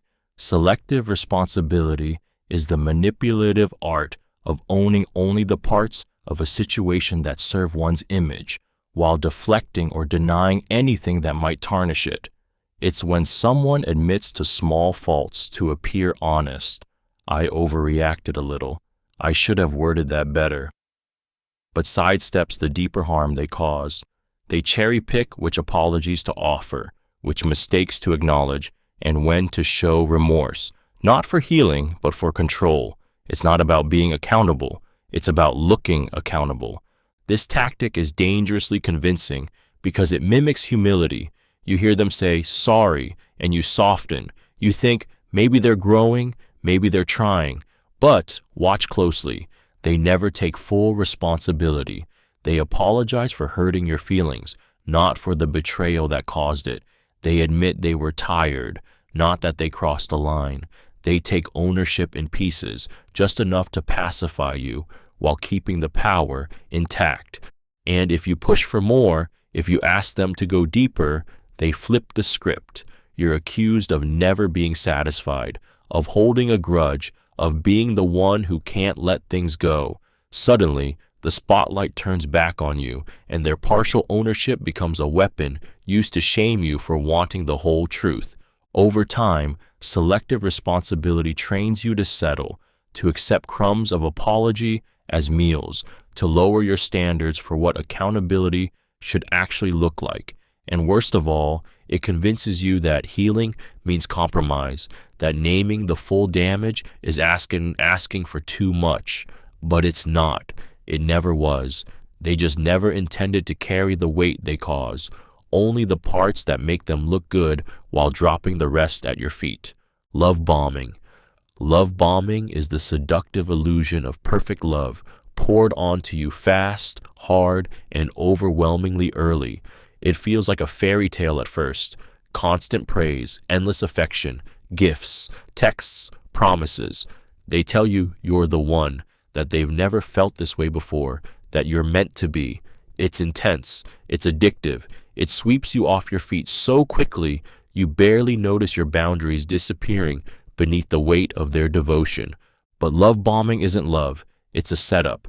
The goal isn't connection. It's control.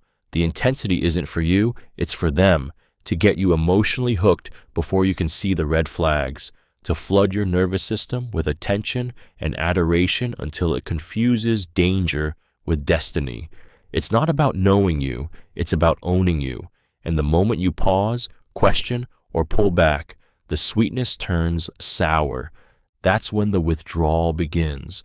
The compliments slow, the texts become cold, the affection is suddenly earned, not given, and you're left chasing the version of them that swept you off your feet, the version that never truly existed. You start wondering what you did wrong. You try harder. You become quieter. You give more, not realizing the love you're trying to get back was just bait. Love bombing works because it feels like the thing you've waited your whole life for, but its intensity isn't proof of depth. It's a red flag in disguise, and by the time you see it, you're already addicted to a version of love that was never about you. It was about making sure you'd stay, even after the mask comes off. Demanding respect. Demanding respect is the manipulative use of the word respect to command obedience, silence, dissent, and maintain control, not to foster mutual understanding. It's when someone insists you treat them with deference, even when their behavior is unkind, dishonest, or abusive. You need to respect me. Don't talk to me like that. I deserve respect, no matter what. But what they're really saying is, don't challenge me. Don't hold me accountable. Don't threaten my authority. This tactic distorts the meaning of respect into submission. It's not about recognizing humanity. It's about protecting ego.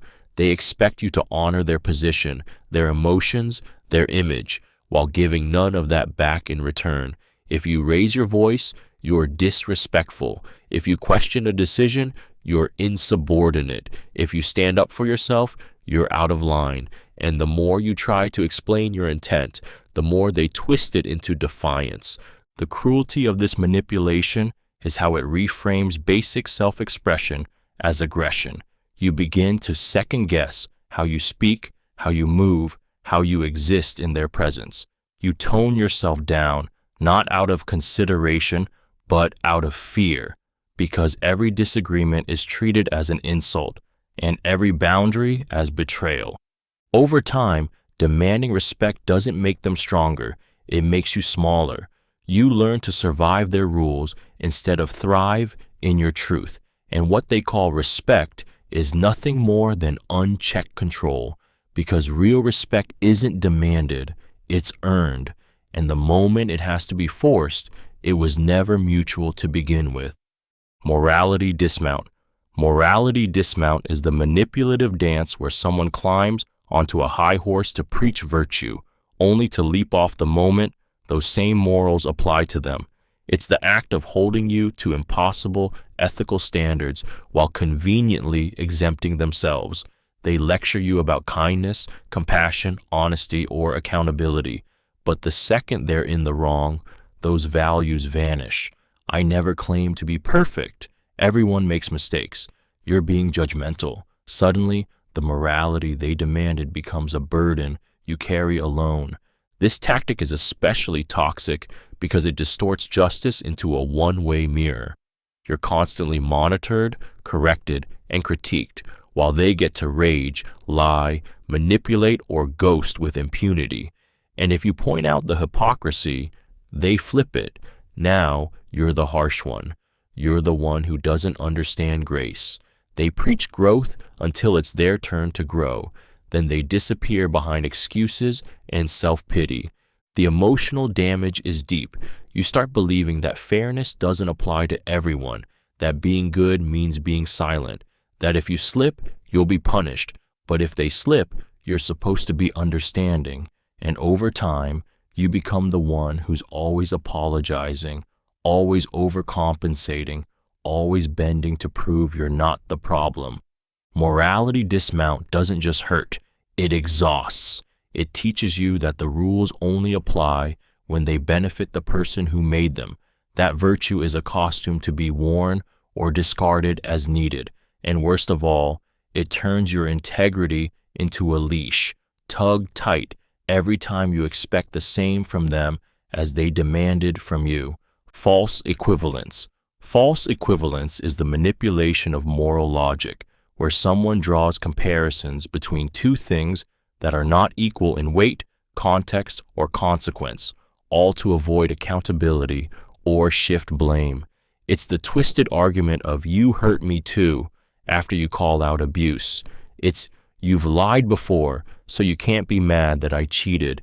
It's we've both made mistakes when one of you made a mistake and the other made a deliberate choice to violate trust. The goal isn't fairness. The goal is to blur the line between victim and perpetrator until both are guilty and no one is accountable. At first, it sounds rational, balanced, even mature, but what's really happening is emotional laundering. Your trauma is being equated with their discomfort.